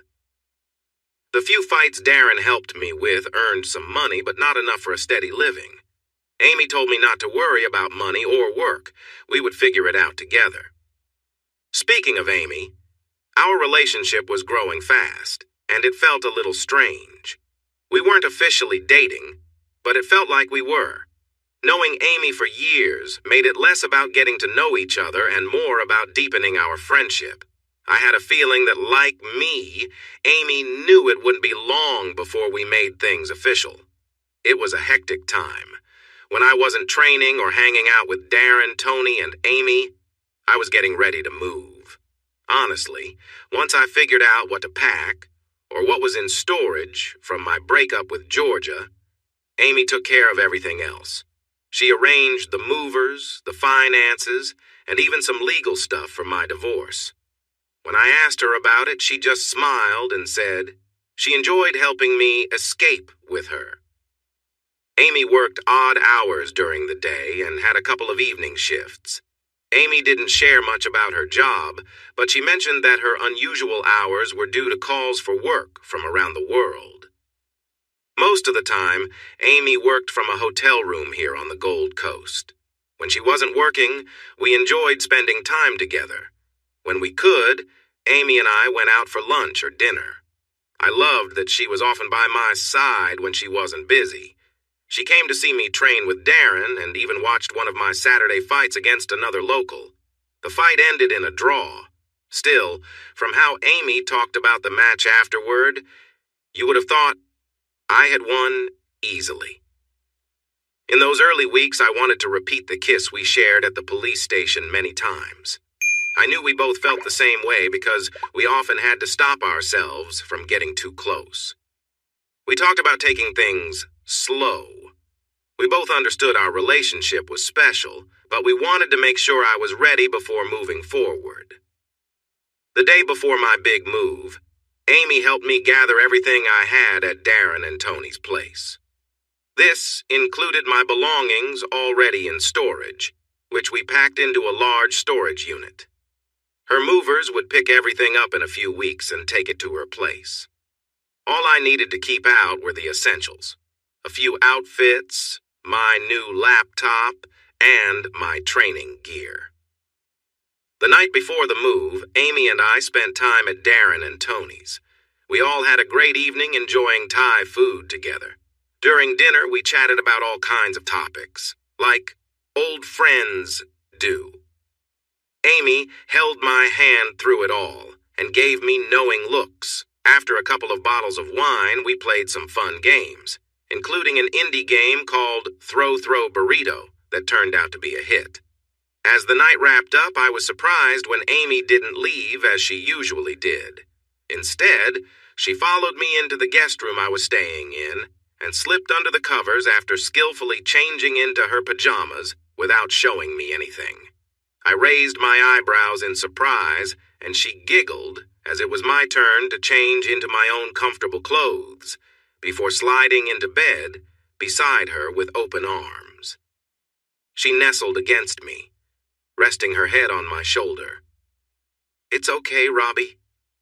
I really want to, but I promise I won't rush things tonight," Amy said softly. "But tomorrow we're starting a new adventure together, and I can't wait for us to be close like this all the time." She settled in next to me, and I could feel her warmth against my side. My heart raced as she wrapped her arms around me and kissed me for the second time in all the years we had known each other. As I closed my eyes, I felt the softness of her lips against mine. The way she leaned into me showed how much she wanted this moment. When I felt her tongue lightly touch my lips, I pulled her closer, not minding anything else around us. It felt nice to be so close to her. At that moment, all my doubts about our relationship disappeared. As we shared the kiss, I had to hold back the strong urge to touch her more intimately. Instead, I let my hands glide along her back, feeling her warmth. Once or twice, my fingers brushed her side, and I heard her soft sighs. Later, Amy sighed happily. "Thank you for not rushing into things, Robbie. I know you wanted to. Honestly, I did too. But it means a lot that you took your time." I kissed her quickly again and said, "I'm trying my best not to rush things, but I care about you deeply, and I know we will get there." She gently stroked my cheek and said, "I know, dear. I appreciate it. Soon I will be all yours. But tonight, would you just hold me?" I nodded as she turned and cuddled against me, and we fell asleep with my hand resting softly on her leg. When I woke up, we were still wrapped together. The morning brought a sense of comfort we both enjoyed, and I realized I was holding her closeness. Even though my hand was outside her shirt, it felt wonderful to wake up next to her. As I became more alert, I removed my hand, and she sighed at the change. "That felt nice, Robbie. I would love to wake up like that every day." Her sleepy voice carried a happiness that I felt deep inside me. I leaned in and kissed her neck, taking in her unique scent. Amy had a fresh smell, more natural, reminding me of the pleasant scent after a rainstorm. After a few minutes of gentle kisses, we reluctantly got up to get ready for the day, knowing we had our first long drive ahead. We shared breakfast with Darren and Tony, enjoying fruit and yogurt. Darren made me promise to keep training for a big fight he had scheduled for me while we ate. Amy chimed in, saying she would help me stay on track with my training as we cleaned up and prepared to leave. I packed the last few bags into my old Toyota Camry. After saying our goodbyes, we hit the road. We drove for a few hours. My car was old, so we didn't have Bluetooth or music apps. Instead, we listened to a local rock station at a low volume while enjoying an easy talk. We chatted about the landmarks and road work we saw along the way. Our conversation covered everything from religion to politics. I was impressed by how smart Amy was, especially when she understood the references I made. As we talked, her hand would sometimes brush against my leg. I began to feel hopeful that our relationship could grow stronger. I used to live on the Gold Coast, a little over an hour south of Brisbane, which is the nearest capital city. As we drove north, Amy mentioned she lived about an hour and a half north of Brisbane, mostly along the highway, in a place called the Sunshine Coast. About an hour past Brisbane, I noticed Amy starting to get nervous. She fidgeted and stole glances at me before looking out the window. I noticed her unease but didn't say anything, choosing to keep quiet and give her space. Although I was starting to really care for her, her nervousness puzzled me after the time we spent together. I thought she wanted me to join her. Instead of excitement, she seemed anxious. Almost like she had a big secret she was worried I wouldn't like. I decided to wait, knowing I would eventually learn what was bothering her. After we left the highway, Amy directed me to a service station with a small diner so I could refuel. When I went to pay, she followed with a bag she was holding carefully. After I paid for the gas, she gestured for me to follow her to the most private table in the diner. "Robbie," she said, reaching out to hold my arm, "I really want you to know how much this means to me. The time we've spent together these past few months has felt like a dream." "I sense there's more," I replied, curious about where this was leading. She bit her lip and nodded, opening her bag to take out a folder filled with documents. "There is more to say, but it's not what you think. Please trust me, as what I'm about to share is very important. My parents and my sisters don't know what I'm going to tell you." I looked at her with curiosity as she handed me the folder and asked me to read the papers inside. While I began reading, Amy excused herself to get us some drinks. She came back a few minutes later with a Coke for me and lemonade for herself. The papers were legal forms that warned me. They made it clear that if I said the wrong thing to certain people, I could get into trouble. The people I had to be careful around included my family. The papers reminded me of the annual forms I had to sign for my insurance at Total Build. While I looked over the fine print, Amy watched me sip her drink. She looked worried. When I finished reading, Amy took a pen from her bag and handed it to me. I stared at her. "Do you trust me?" she asked, sounding nervous. I paused to think about the woman in front of me. I had known her since she was 15. Back then, she was very thin and flat. Today, she had grown into a woman that caught people's attention, even in casual clothes. With her pale skin, straight black hair, and bright blue eyes, she looked confident but still uneasy about asking me to sign something without explaining what it was for. Amy hadn't mentioned these papers before we left. She also hadn't waited to tell me until we got there. I remembered last night, when she had cuddled with me in bed, our touches growing warmer even though my divorce from her sister was coming soon. Looking at the documents, I didn't see anything that would harm me or put me in a difficult position. Still, I wanted to believe in her. I took the pen and began to sign, dating the papers as needed. With every signature, I noticed Amy's smile getting bigger. When I was done, I handed her the folder with the signed papers. She carefully put it back in her bag, but I could see that she was shaking a bit. Then she walked around the table, set down the bag, sat on my lap, and kissed me. Suddenly, she pulled back and looked into my eyes. I love you, Robbie. I hope you know that. I chuckled. Amy, I just signed some legal papers. I'm not saying he'll marry you. She pretended to be hurt and moved back to her seat. She picked up her drink and smiled at me. Just before taking a sip of her lemonade, she glanced at me from the corner of her eye. Not yet, she said playfully as she took a drink. Huh? I replied, distracted by her action. You haven't agreed to marry me yet, she said with a smile. Well, I laughed. I think the day is still young. We laughed for a bit about nothing in particular, until an older couple nearby stood up and left, leaving us alone in the food area. Robbie, Amy said more seriously as she watched them go. Thank you for signing the documents. I know that was tough for you to trust me after everything your family has done. I nodded, letting her take the lead. Let's start at the beginning, Amy said, looking at me closely. I want you to understand why we're here and why these documents matter. I stayed quiet and nodded again. Do you remember when we first met? I was a bit of a nerd, right? She asked. I chuckled. A bit of a nerd? Amy, you were 15 and a total nerd. You could do things with computers that I didn't even understand. And I'm not bad with technology. She laughed and gave my hand a little squeeze. No, you're not. But yes, I was a nerd, and I still am, Amy said proudly, smiling widely.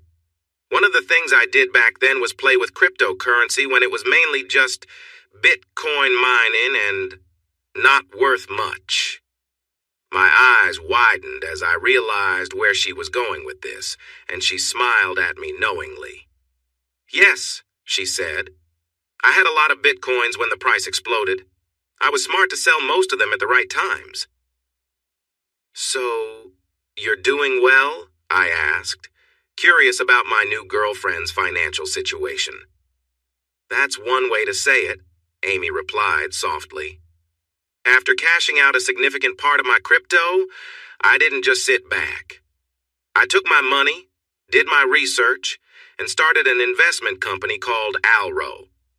I put 90% of what I earned into the company, and now I spend a lot of time looking at companies and startups that can make good returns. I have a small team, about 6 people live here on the coast, a few in the United States and some in Europe.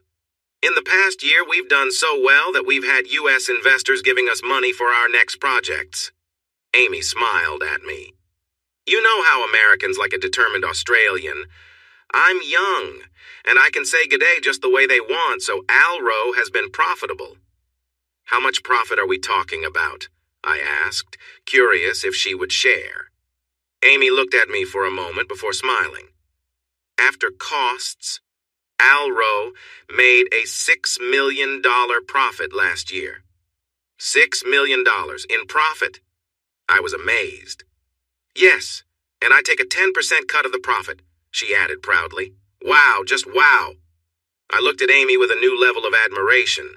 She had a clever smile that lit up her face.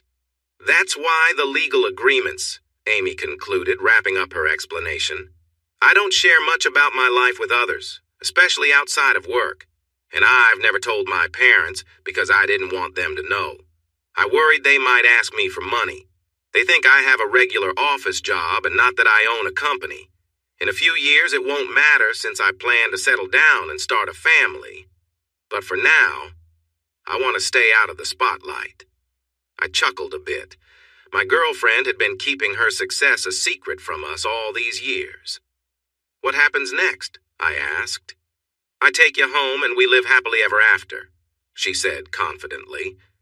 We both smiled and chatted for a while as I processed what Amy had shared with me. Then we got back in her car, and Amy guided me to her place. When people think of wealthy homes, they imagine big houses on hills or fancy mansions. Amy's home was more of the second type. As we drove through Noosa, Amy had me go up a steep hill to her house, which was now my home too. We passed through large security gates into a beautiful area with palm trees, neat lawns, and colorful flowers. The house itself was modern, with interesting shapes and a polished look. Following Amy's directions, I parked my car beneath a shelter. I felt a bit embarrassed to have my old car in front of such a stunning house, but Amy didn't mind. She unlocked the grand double doors with a card and helped me carry in my bags. Inside, I noticed several rooms, but a short walk led us to a living space that had a fantastic view of the ocean. I stood there, amazed by the scenery. "Do you like it?" Amy asked, wrapping her arms around me from behind. For a moment, I was speechless, taking in the sight. "Amy, this is incredible. I've never seen a view like this," I replied. I loved the ocean, and when I trained for my workouts, I preferred running on the beach instead of a treadmill. This would be a perfect spot for me. Amy laughed while holding on to me, and I kept gazing at the view. "You should see Mrs. Radditz's view up the hill. She's an older lady who looks out for me. Her balcony view is amazing too. Thank you for appreciating this one." Then Amy took me up a small flight of stairs to the master bedroom. It was nicely decorated with a large TV on one wall, and I noticed a PlayStation and an Xbox set up underneath. I smiled, just like Amy. She was a gamer even at home. The room had an entry to a bathroom and a walk-in closet on one side, and opposite was a balcony with a big glass door that offered more beautiful views. I walked up to the door and opened it to the balcony. Stepping outside, I closed my eyes and took a deep breath of the fresh sea air. I could feel the stress from my time on the Gold Coast fading away. Soon, my divorce from Georgia would be finalized, and my family was far enough away that I wouldn't have to see them for a long time if I didn't want to. I realized I had been standing there for a few minutes when Amy joined me, handing me a drink, a mix of rum and cola. It looked like she had the same. I raised an eyebrow and she smiled at me. "Hey, I've liked you for a long time," she said. "I know you enjoy this drink, so why shouldn't I like it too?" I laughed, holding my glass to the side and clinking it with hers before taking a few big sips. As I savored the flavor, we sat down in the chairs on the patio, enjoying a peaceful moment. The only sound came from the waves crashing on the shore, a calming rhythm that matched the beautiful view. "What's on your mind?" Amy asked with a laugh, and I smiled back. "Amy?" I started but hesitated, letting my shoulders slump as I leaned against the balcony rail. I stared out at the ocean, and a moment later, I felt her hand gently touch my arm. I wasn't sure why, but I began to cry, my tears falling to the ground below, leaving wet marks on the concrete. I glanced at Amy, who looked at me with kindness. I sensed she knew I needed this moment. Being away from everything allowed me to relax, and it felt like the first step toward healing. After a few moments, I took a deep breath, looking into my drink before gazing back at the ocean. "Amy, over the last year, I've felt angry and lost. I thought I had a loving family with a wife who was everything to me, and I dreamed of being a dad." I paused, offering her a small, sad smile. She gently touched my hand without saying anything. "I spent too much time feeling sorry for myself. If it weren't for Darren and Tony in those early days, I might have taken a different path." I felt her hand squeeze mine as she inhaled sharply, still saying nothing. I spotted a ship on the horizon and smiled. "A couple of months ago, Joanna came to see me, bringing a friend who supported her. I discovered this woman had liked me for years but never shared it." Amy nodded and smiled back, still quiet.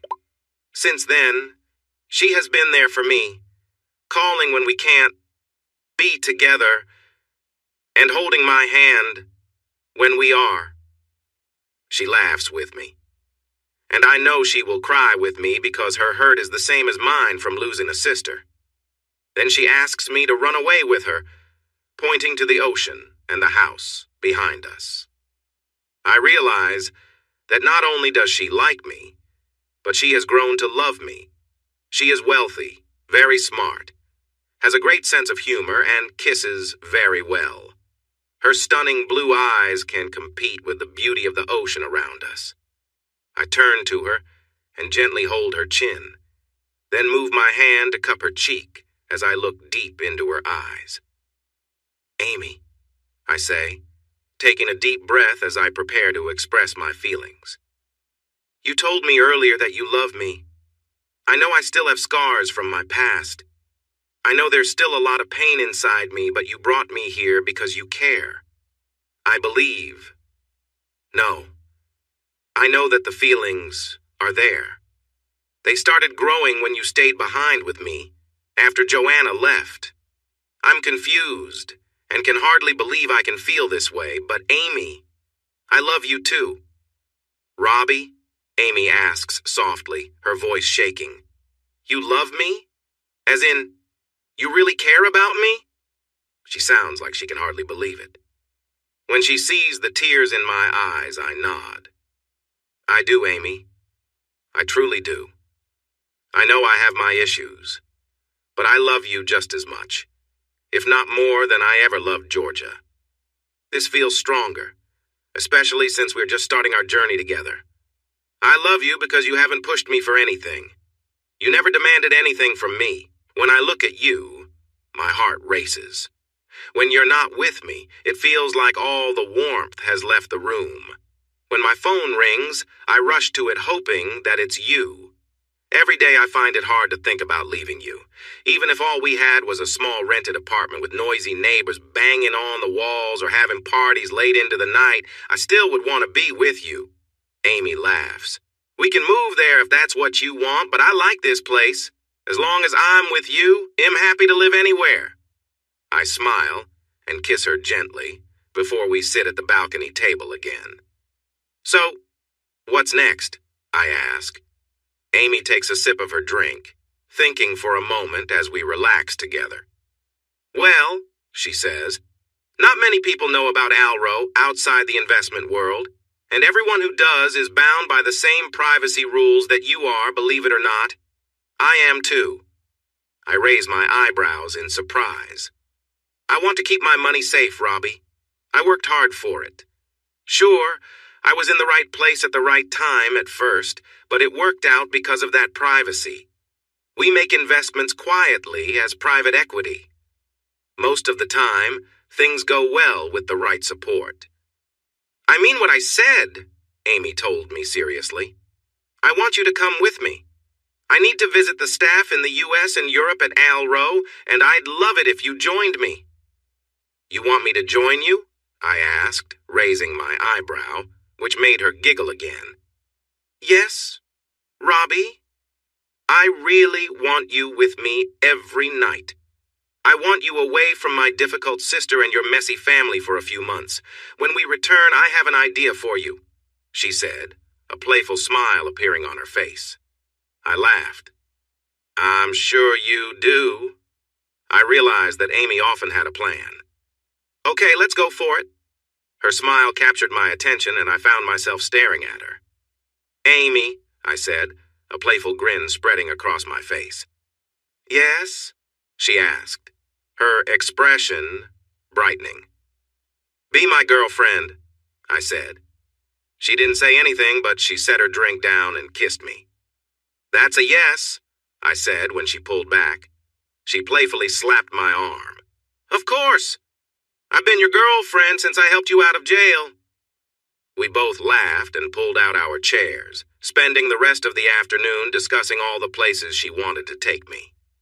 Later that night, as we walked to a lovely Italian restaurant in the nearby village, we continued our conversation. Amy seemed more energized than ever, excited to share her world with me. When we returned to her house, she showed me where I could unpack my things. There were drawers in the walk-in wardrobe just for me. After that, she excused herself to make a few calls and told me to explore the house, take a shower, and relax. I roamed around, amazed at everything. There were 5 bedrooms, and 2 of them shared a bathroom, while the other 3 had their own. Every room had a beautiful view of the water. I also found a well-organized workout room with space for weights, a punching bag, and various machines. I was impressed. Then I discovered a media room that could seat 12 people, and a wine cupboard that was well-stocked and temperature-controlled. The kitchen had plenty of space, a butler's pantry, and 3 ovens for cooking. As I continued my exploration, I could hear Amy in what I guessed was her home office. She was on a conference call, discussing companies I didn't know much about. From what I gathered, she was asking for several financial reports. I also overheard her telling a lady with an English accent that both of us would be visiting soon. At one point, I peeked into her office. It was a large room filled with screens, TVs, and cameras while she waited for a connection. She waved for me to come in. I smiled and shook my head because I wanted to take my time entering her work life. I headed back to the main bedroom and jumped into the shower. The water pressure was amazing. It felt strong, like my worries were being washed away once again. Afterward, I sat outside on the deck, enjoying the view and the gentle evening breeze. I called Darren and Tony to let them know that Amy and I had arrived safely. They wanted to hear about the place.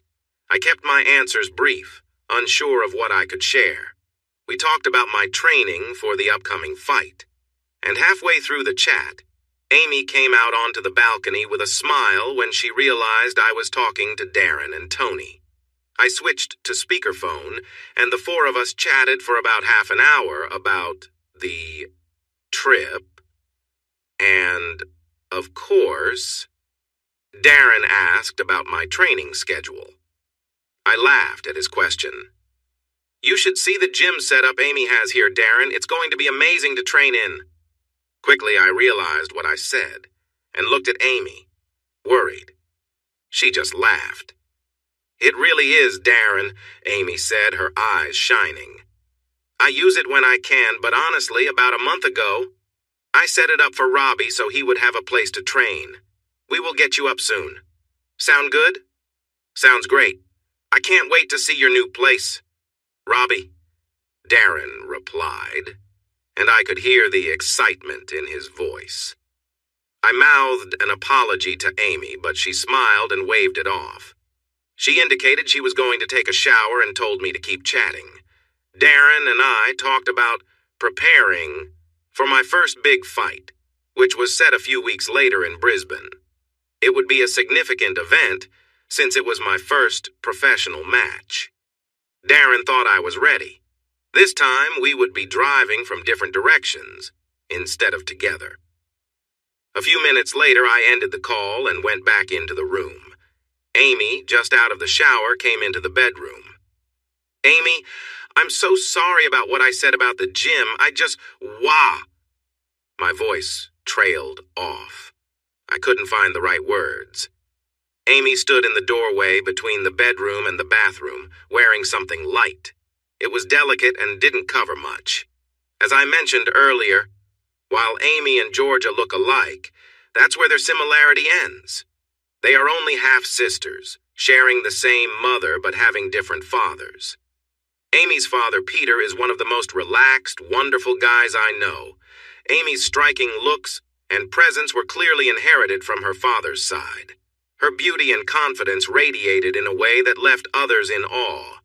I'd already mentioned her deep black hair and piercing blue eyes, but now, seeing her framed in the doorway, I could feel the strong pull she had on me, both in her charm and her natural grace. Her long, dark hair flowed smoothly over her shoulders, catching the light, and her clear, pale skin had a glow that seemed to radiate warmth and sincerity. She wore just a hint of makeup, enough to enhance her features without overpowering her natural beauty. As my gaze moved downward, I took in her tall and graceful figure. She stood with an effortless confidence, her posture open and inviting as she smiled, clearly noticing my admiration. Her gentle laugh broke my gaze, bringing me back to the moment. "You like what you see?" she asked with a playful smile, moving with a quiet elegance as she approached. "Amy, you're truly beautiful," I replied, feeling a genuine warmth and excitement as she came closer. She laughed softly, teasing me as our eyes met. "Oh, I bet you say that to everyone," she joked, her eyes sparkling with humor. I took a moment to gather my thoughts. "Honestly, you're the only one who's ever made me lose my train of thought," I answered, smiling back as we shared a few quiet moments. She held out her hand and we moved to sit together, lost in conversation and shared glances. As we sat there enjoying each other's company, we spent the next several minutes simply appreciating the closeness, exchanging smiles and quiet laughter. It was one of those rare, perfect moments where the only thing that mattered was being together and sharing the happiness of each other's company. I felt like Amy was really enjoying herself as she let out a soft sound of pleasure. When I moved to kiss her other nipple, I noticed a tiny drop of moisture forming there. I looked up at Amy, and she was watching me closely, her eyes filled with expectation. Amy blushed when our eyes met. "My breasts are very sensitive, Robbie. I often leak a little when I'm excited. It's not milk, but..." She didn't finish her thought as I kissed her gently. Amy let out a pleased sound. There was a hint of sweetness to her, mixed with a natural scent that reminded me of her. Though I wanted to keep exploring, I was focused on getting to know my girlfriend's body. I moved down and kissed her stomach, noticing her belly button was unique. A cute little swirl that I admired for a moment. As I continued downward, I chose to skip a certain area. For a moment, Amy looked disappointed, as if she expected me to go there. Instead, I lifted her leg and kissed from her calf to her thigh, repeating the same on the other leg. By the time I reached her, she was visibly excited, her breathing quickening. I smiled at her and she gave a nod, allowing me to gently move aside her delicate lace. What I saw was beautiful. Amy had a lovely shape and seemed ready for more. I approached her like a thirsty traveler finding water after a long journey. Before meeting Amy, I had shared special moments with two other women, my high school girlfriend and my soon-to-be ex-wife, Georgia. But Amy felt different. I was eager to make sure she was happy, and I focused on her completely. In a short time, Amy felt overwhelmed with joy, and I could see her delight. I kept going, wanting to ensure she felt satisfied. In just a little while, she had reached that blissful moment multiple times, asking me to slow down. She pulled me closer, kissing me deeply, and didn't mind that I was still feeling the effects of our connection. This moment felt different from my past. It was warm and genuine, with Amy embracing every part of it. Amy leaned close, her hand resting on mine as we shared a quiet, tender moment. Her eyes met mine with warmth and care, and I could see the depth of her feelings in the way she looked at me. She smiled softly, lifting her hand to rest on my shoulder as we sat together. "You know," she said, laughing a little, "you're different from anyone I've ever known. I didn't expect to feel this way." We sat quietly for a few moments, just enjoying the peace of being together. She looked at me, her expression thoughtful as though she were seeing something new in me. I reached out, placing my hand over hers, feeling a calm happiness I had felt in a long time. The connection between us felt real and meaningful. As we talked, we began sharing little stories and memories, laughing and learning more about each other. It felt effortless, like being with someone I'd known forever. We spent what felt like hours just talking, laughing, and enjoying each other's company, as if time had stopped just for us. After a while, We lay back, watching the ceiling, content in the simple quiet of the room. There was a kind of completeness to it, as though we had both found something we hadn't realized we were searching for. We exchanged small, gentle touches, hands meeting and resting together, savoring the comfort of being close without needing words. It was a moment of peace, the world outside fading away.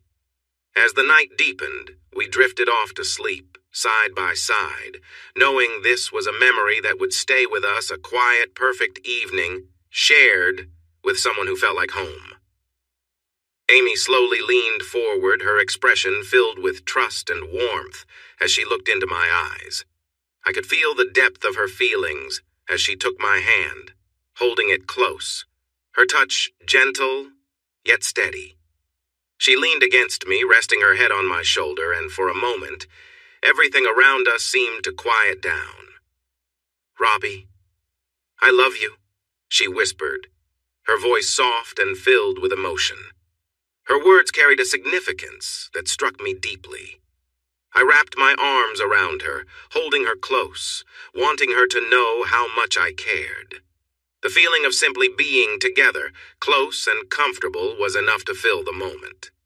We lay back, holding each other as time passed slowly, sharing small whispers and enjoying each other's presence. She looked up at me, her eyes shining, and I could see how much she trusted me. We were wrapped in a quiet comfort, each moment building on the last, as we lay together in peaceful silence. Later, she got up and walked into the bathroom, bringing back a warm cloth to freshen up. She handed it to me, laughing gently as we took care of the small, simple things together, each gesture filled with care. It was a quiet, special moment that felt like something only the two of us shared. Afterward, she suggested we shower together, leading me into the warm spray of water. We laughed, talking quietly as we washed, the simple act of helping each other a gentle, meaningful ritual. She even had a few shower gels she had chosen just for me, explaining that she wanted me to feel at home in her space.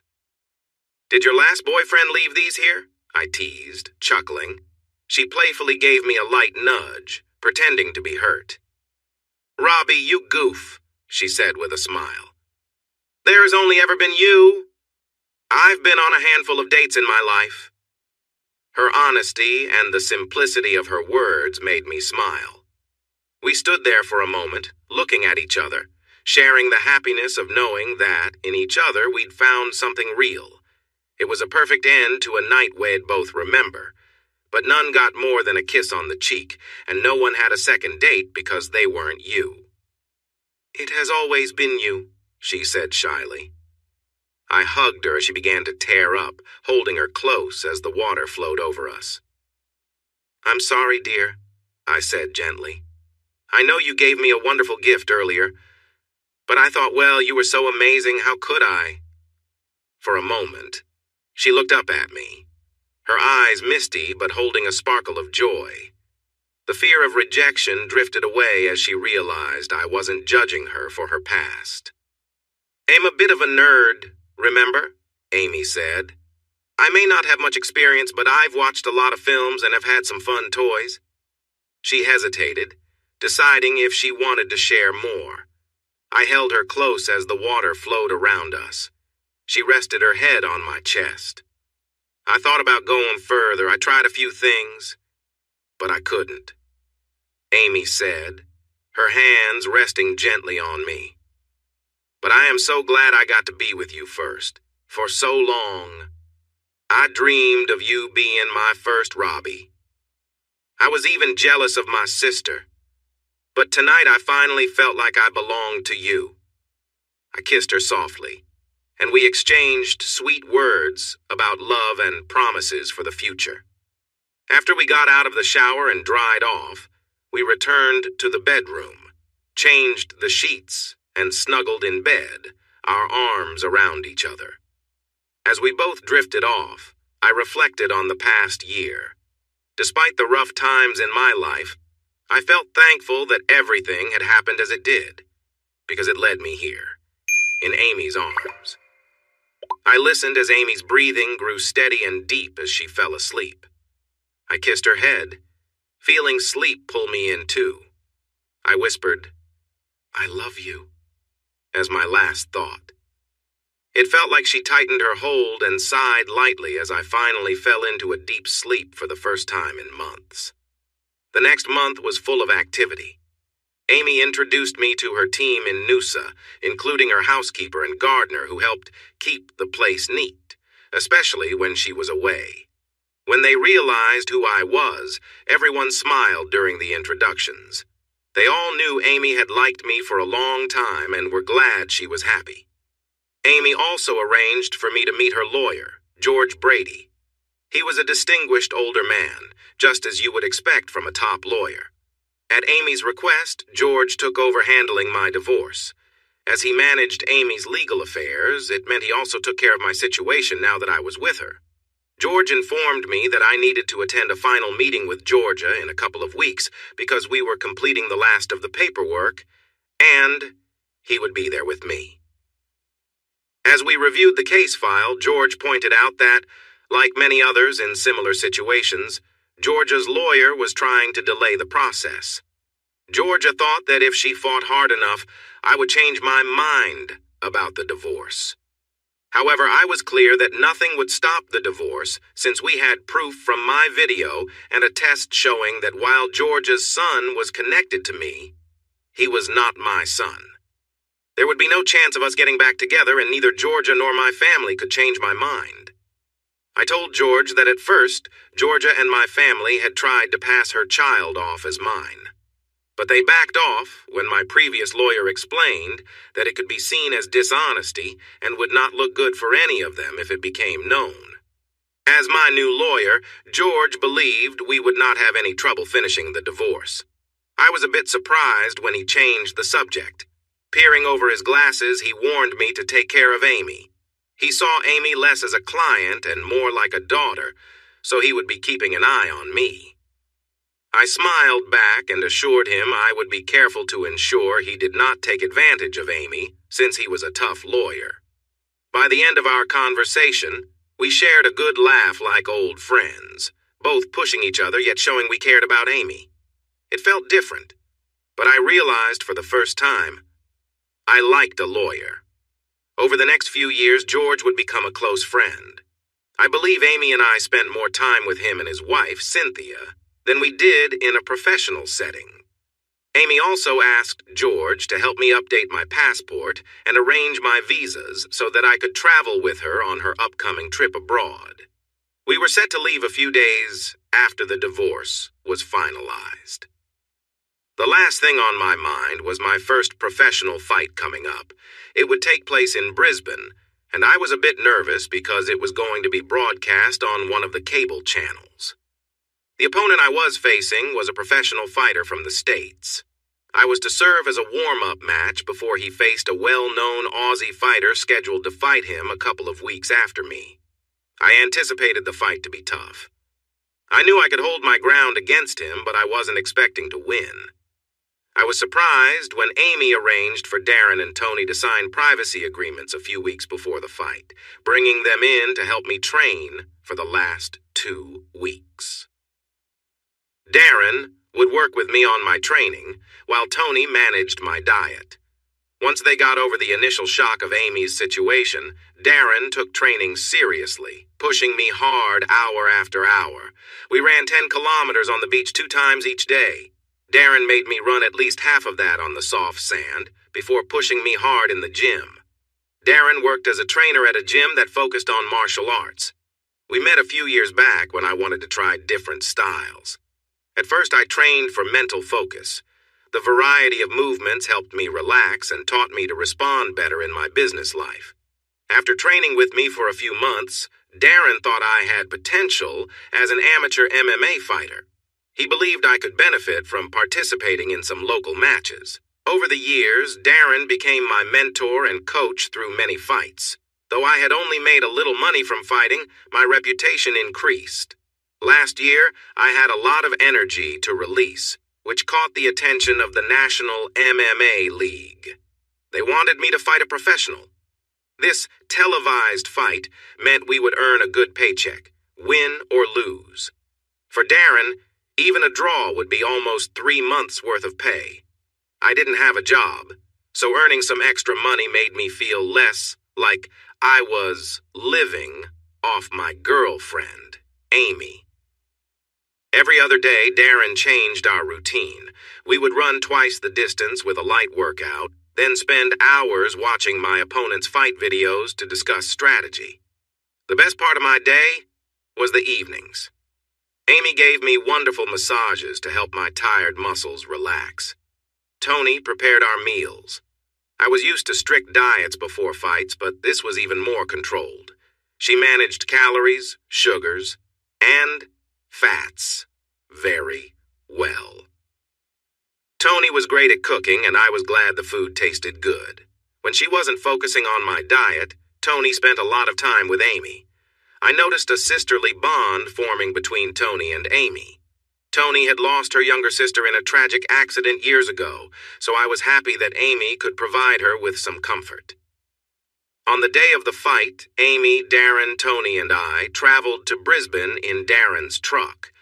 I was surprised to see some of Amy's staff there, too. They had never seen an MMA fight before. MMA means mixed martial arts. I used my black belt in karate and my Muay Thai skills together, believing it was a strong combination. In the dressing room, we prepared for the fight. While Amy and Tony watched, I went through my warm-up exercises with Darren, focusing on stretching and movement. The goal was to be ready to face my opponent right away when I entered the ring.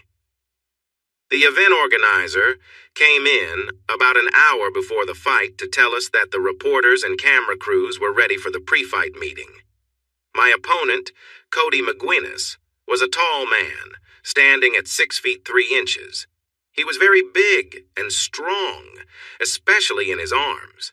He had experience in boxing and some training in taekwondo, but boxing was where he excelled.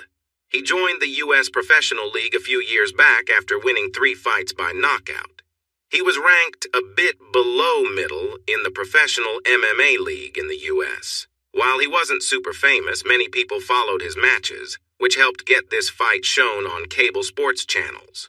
He made good money, but I thought about how he could retire comfortably with the costs of his team that traveled the world with him. As we walked to the interview area, Cody and I posed for a few promotional shots together, and then separately. We also did some more intense poses together before heading to the weigh-in. I thought Cody was a decent guy beneath his tough exterior, but he seemed confident about winning. After the promotional part was over, he came up to shake my hand. "I wish you luck tonight, Robbie, but I have to say I'm sorry that I will have to beat you," Cody said seriously. I rolled my eyes, thinking it was all part of the mental game we fighters played with each other.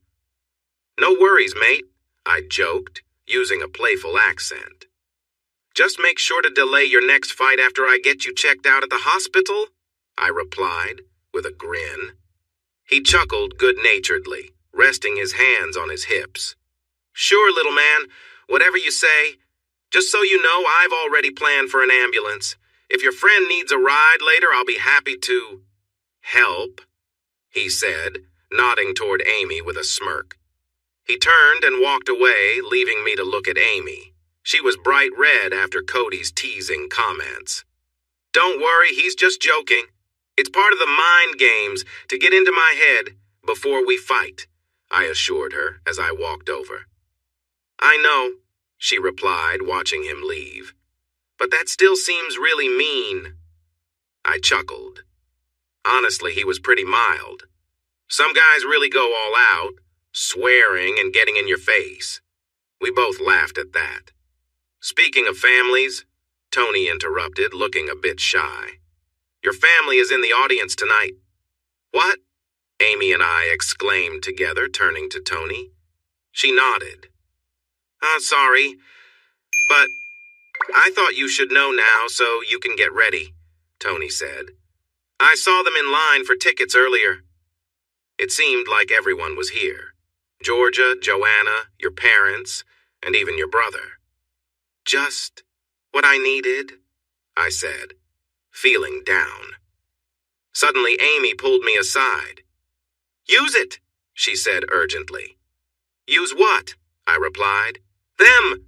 She pointed towards the stage doors where the crowd would soon fill the arena.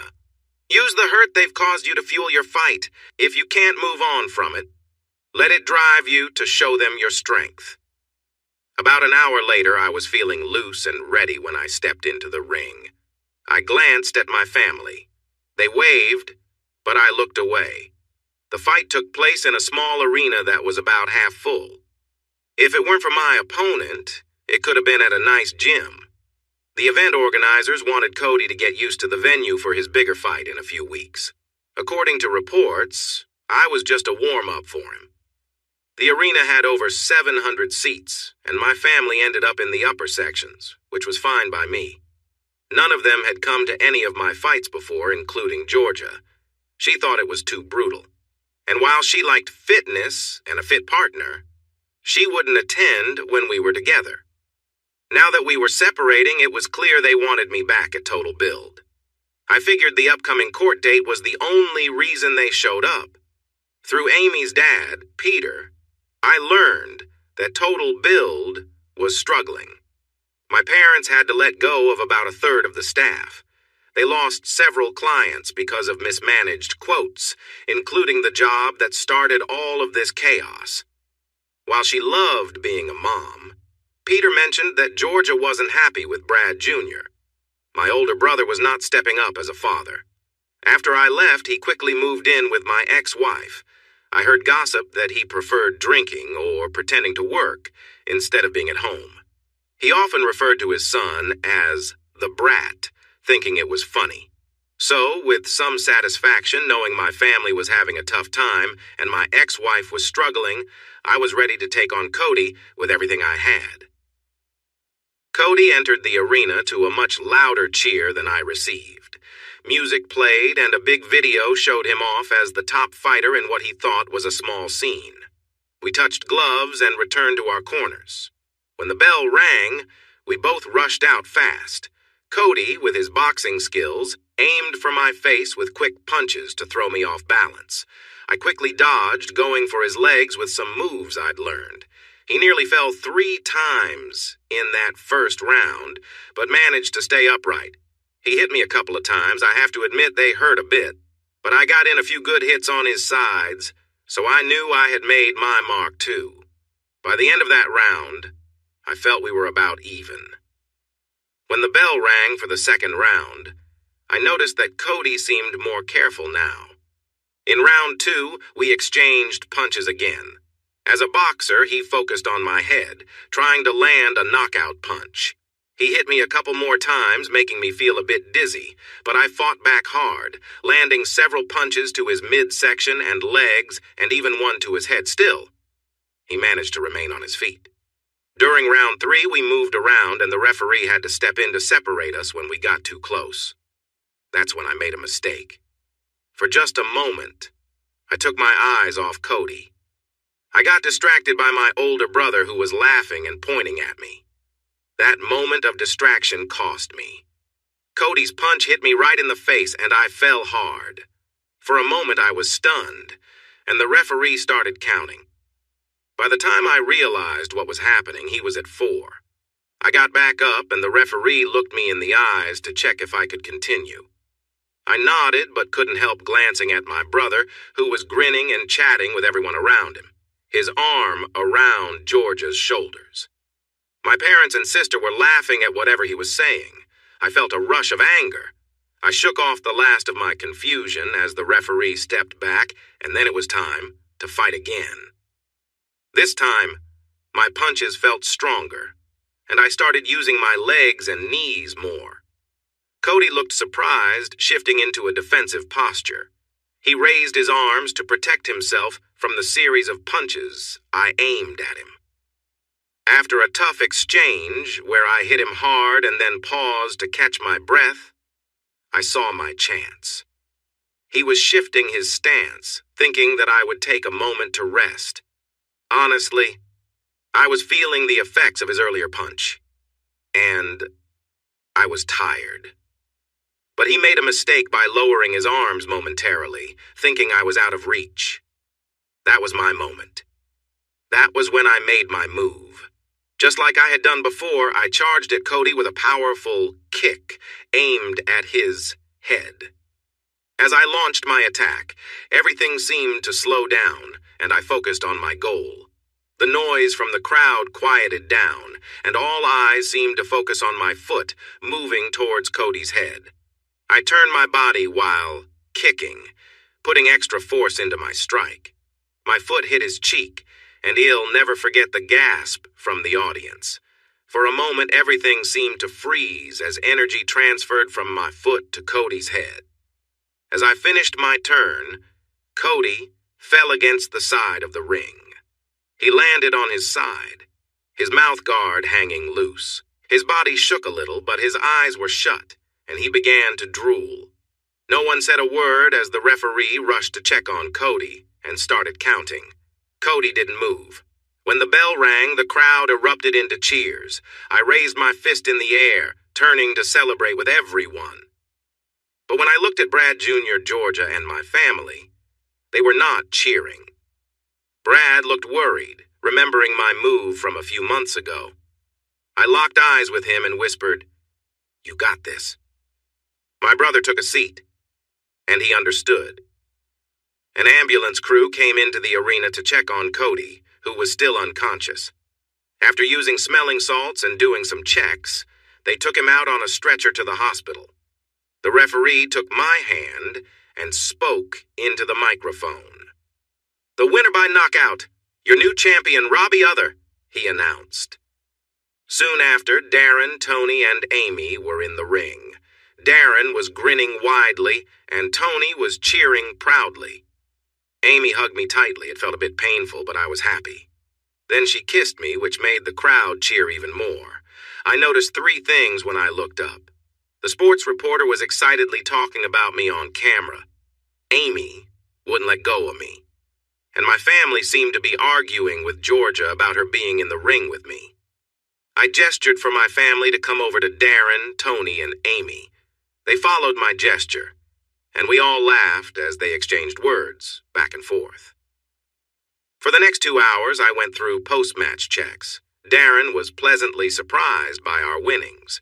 We earned a lot more than we expected since the odds were in Cody's favor as a well-known MMA star, so we didn't just get enough for drinks this time.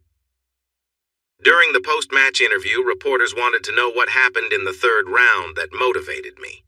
I made up a story about digging deep for strength. Then, they asked about my finishing move. Well, I smiled. I have to thank my brother for that one. He opened my eyes to new possibilities a few months ago. My family might never see the interview. Then again, who knows? After I finished, I went back into the dressing room. Darren, Tony, and Amy followed me. "That was ridiculous," Amy said as soon as we were away from the reporters. I looked at her in surprise. Her eyes weren't angry. They were full of laughter. "What do you mean?" I asked, watching Darren take off the wraps from my hands while Tony brought over an ice bucket. "I said that was ridiculous, baby," Amy said, now laughing. "What you just told that reporter was complete nonsense. And we all know it." "Well," I smiled at her tease. "What was I supposed to say? I got upset because my brother was laughing at me while holding my soon-to-be ex-wife?" "I wouldn't have said it that way," Amy replied, trying to hold back her laughter. "But I know what really happened." Suddenly, Amy burst into laughter, and soon, Darren, Tony, and I joined in. Darren finished removing my wraps and had me put my hands in the ice for about 15 minutes. My gloves were lighter than most, which made the hits more intense. Even though I won against Cody, he still gave me a tough match. Honestly, if it wasn't for Brad Jr. trying to get inside my head, I might not have won. I thought about that for a moment. Robbie, you did great out there tonight. I don't think anyone expected that outcome, Tony said as she sat down on a bench. Me neither, I agreed, also taking a seat. My knuckles were starting to feel better, though I expected some swelling. Cody was a strong opponent. You did well, buddy, Darren said wisely. When you got back up after that hit, I thought you might lose your composure, but you kept it together. You found your openings, and wow, where did that kick come from? I explained how I had used a similar move against Brad a few months ago. Up until that point, Darren and Tony knew I had some trouble with the law, but didn't realize I had put Brad in the hospital for a couple of days. We laughed and discussed various moments from the fight while I relaxed. Darren noted that I had cooled down and took me into another room for a warm-down massage to help with my muscles before they tightened up. Afterwards, he sent me to shower in the locker room. When I got there, I found Amy in the shower, standing under the warm water with some soap and a washcloth. I smiled as she told me it was now her turn to take care of me. I decided right then that Amy should come to all my fights if my post-fight moments were going to feel like this. Darren and Tony were waiting for us with big smiles when we stepped out of the showers about 20 minutes later. I could only imagine what they had heard from the locker room. I felt more relaxed than ever after a fight. Most of the crowd had left, including my family, which made me feel relieved. We checked in with the event management team, and they gave me the okay to leave the arena. It was just after midnight as we walked out of the arena. I was tired and happy that Darren and Tony would drive us back to Amy's place. They wanted to spend a few days with us at the beach instead of the Gold Coast, where we had all lived for most of our lives. As we walked toward Darren's truck, we suddenly heard a voice call out. "Robbie, wait!" my mother called out. They must have been waiting at one of the entry gates for a while. My family all looked tired, and my mother was rushing ahead of the others with a worried expression. I turned when I heard her voice and stopped. Amy held my hand tightly, and Darren and Tony stopped a few steps behind us. "Robbie, please wait. Don't go," my mother said, closing the distance between us. I let go of Amy's hand and crossed my arms over my chest, looking at my mother. She didn't look well. Her hair was almost white now, while just a year ago it had been brown with some gray. Worry lines covered her face. And, though she had never been extremely fit, she seemed out of breath now, like she had run a long way. "What is it, Mom?" I asked, feeling Amy wrap her arm around my waist. My mother glanced at Amy quickly before focusing on me. Robbie. Joanna, Brad Jr., Georgia, and my father caught up, standing in a loose circle around us. Darren and Tony stayed a bit back, with Tony leaning against Darren. My father, like my mother, glanced at Amy, but then directed his attention to me. "Son, come home. It's been a year now. You've had your time away and we forgive you. It's time to come back," he said.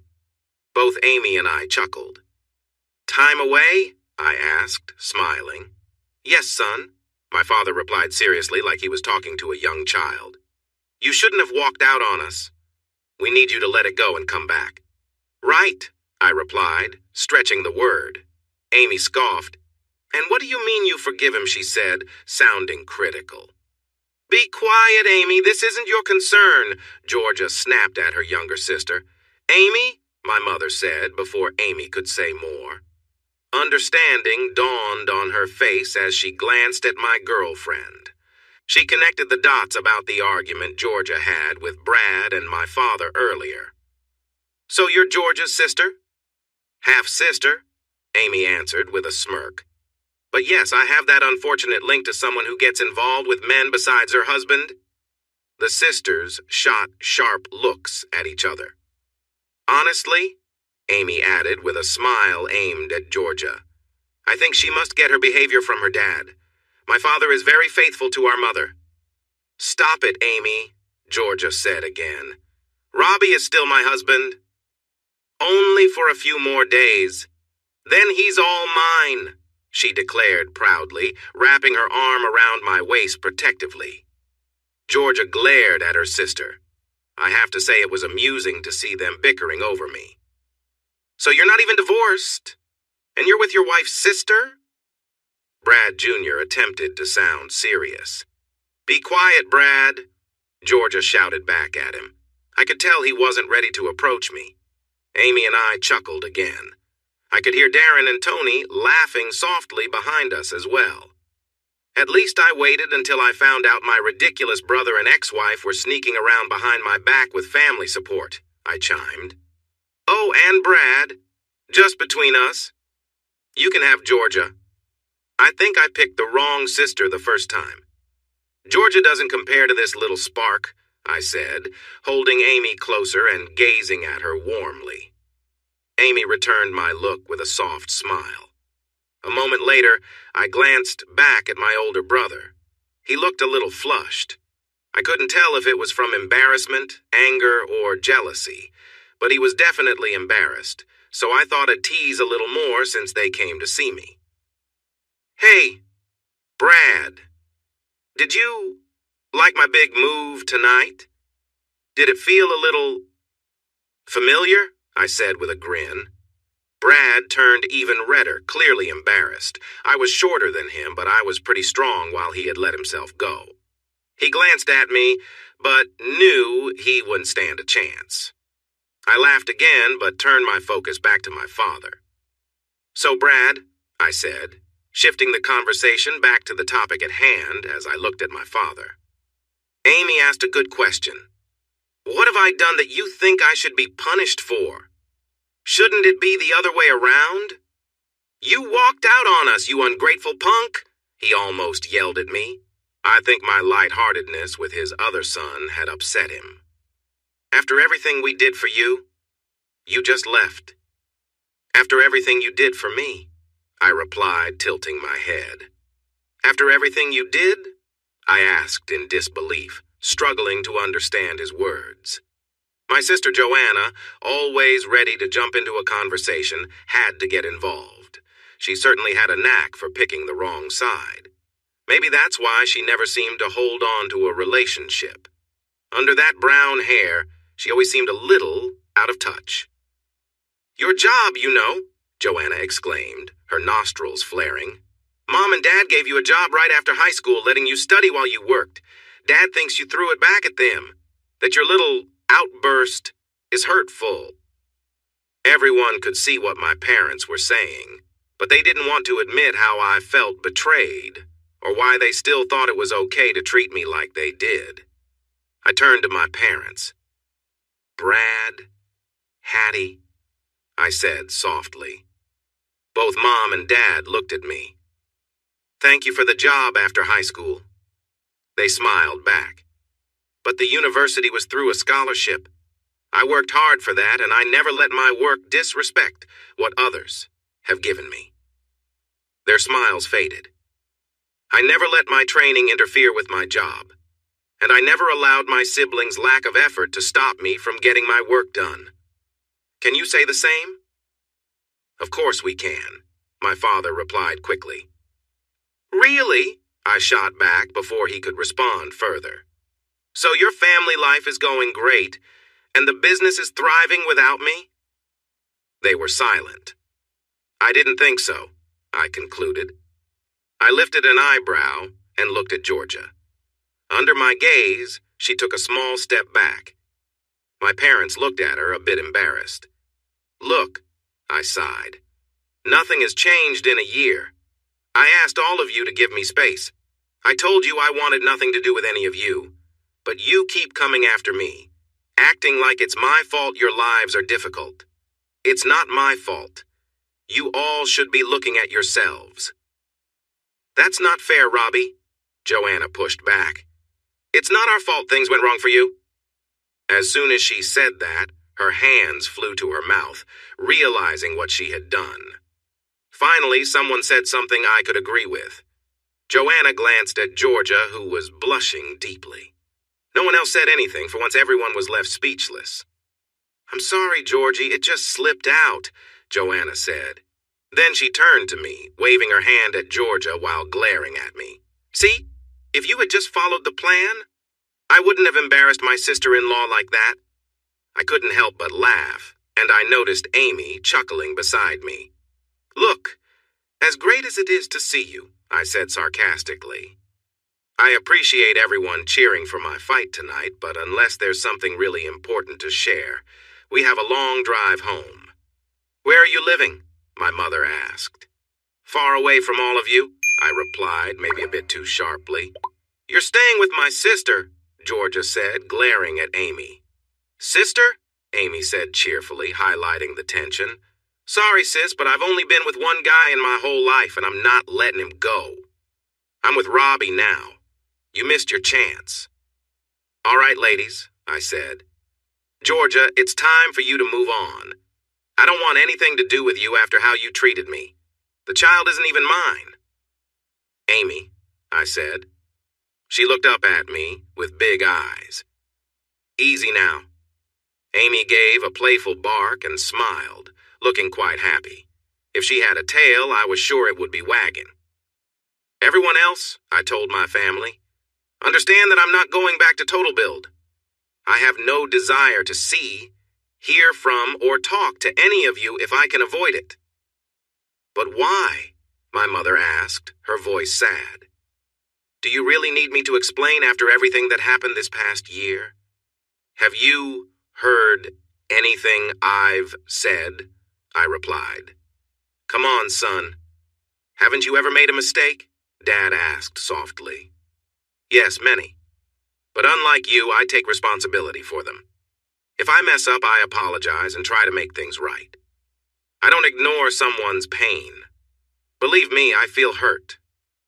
"Robbie, we're sorry," Mom began, but Dad interrupted her, holding her arm. "Is that how you really feel?" he asked. "Can't you see it?" I told him. "You keep treating me poorly and act like nothing is wrong. Yet you think I'm the one to blame. That's not right. Of course I feel this way." For a moment, everyone was silent. Dad just looked at me deep in thought. Part of me hoped they would finally understand what I've been through. "All right then," Dad said. We all turned to him. "If that's how you feel, then you're out of this family," Dad said. Everyone gasped, including me. "You think you're so special just because you're hurt," Dad continued. I could sense a lecture coming. "But here's a reality check. You are not special. You were an unexpected child that we never planned for. Your only purpose was to support the company. You want to know why we never told you about Brad and Georgia? Because you didn't deserve to know. You've always believed you were better than everyone else. From what I see, you haven't worked since you left us. You've been living with some people who aren't really helpful and with your wife's half-sister." "No, Brad," my mother said softly, trying to calm my father, but he didn't seem to notice. "We gave you a year to sort things out," my father continued, spittle forming at the corners of his mouth. "We came tonight to make peace and offer you a chance to work with us again, expecting you to accept our kindness. But what do we find? A young man who thinks he deserves an apology and that he doesn't have to change. You're dreaming, kid." Brad Jr. smiled widely. Joanna glanced back at me, looking a bit worried, then at our father. I shrugged in response. But Dad was not done. "So you choose to keep being difficult?" Dad said. "Fine, we can do that. Tomorrow, we'll visit the lawyers to remove you from our wills. We'll take action against you for hurting Total Build. You'll regret not accepting our forgiveness for the rest of your life. You'll remember when we took everything from you, leaving you with nothing and making you pay us back for years because you couldn't get your act together." "Are you done?" I asked, raising my eyebrow. I was close to smirking. Not even close, my dad replied angrily. I'm going to do everything I can to make sure you never have a good job again. Anytime I hear you have a job, I'll call them and tell them what a failure you are. I'll do my best to keep you struggling until you come back to us begging for our kindness. But then you'll find out there is no kindness left for you in this family. You'll be alone with nothing. Wow. He really means it, Amy said with a mocking tone, clearly enjoying the moment. And you better watch yourself too, young lady, my father warned. If you stay with him, I'll make things hard for you as well. Don't think I didn't hear. You went right to him the moment you could. You should be ashamed for wanting your sister's husband. Really? Amy asked, her smile growing. She pulled out her phone and showed that she was recording the conversation. Could you say that again? Oh, great one. This way. Robbie and I can listen to this while we try to make ends meet. My father paused for a moment, then looked at her phone. Everyone held their breath for a moment. From this day on, my father said in a serious tone, Robert Other is no longer part of this family. He will no longer benefit from it and will be removed from our wills. If he asks to come back, he will be turned away. As the owner of Total Build, I will take legal action against Robert Other for leaving his job at such a crucial time. I will also reach out to my connections to make sure that every possible employer and our suppliers know that we welcomed him back, but he declined. Our family will also make sure that you and Robert Other have no peace.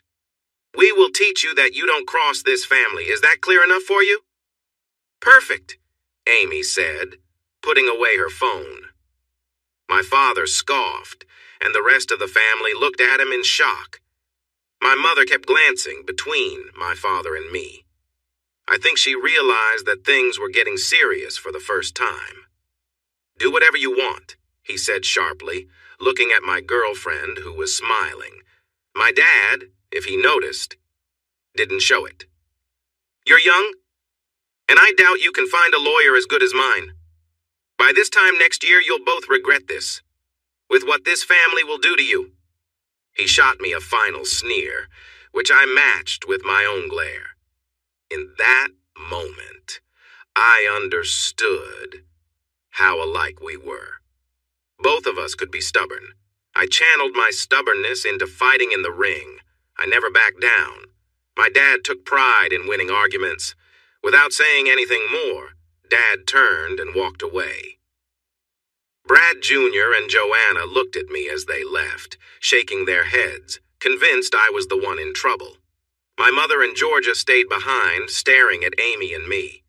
After a moment, Georgia gave a final sad look and turned to leave.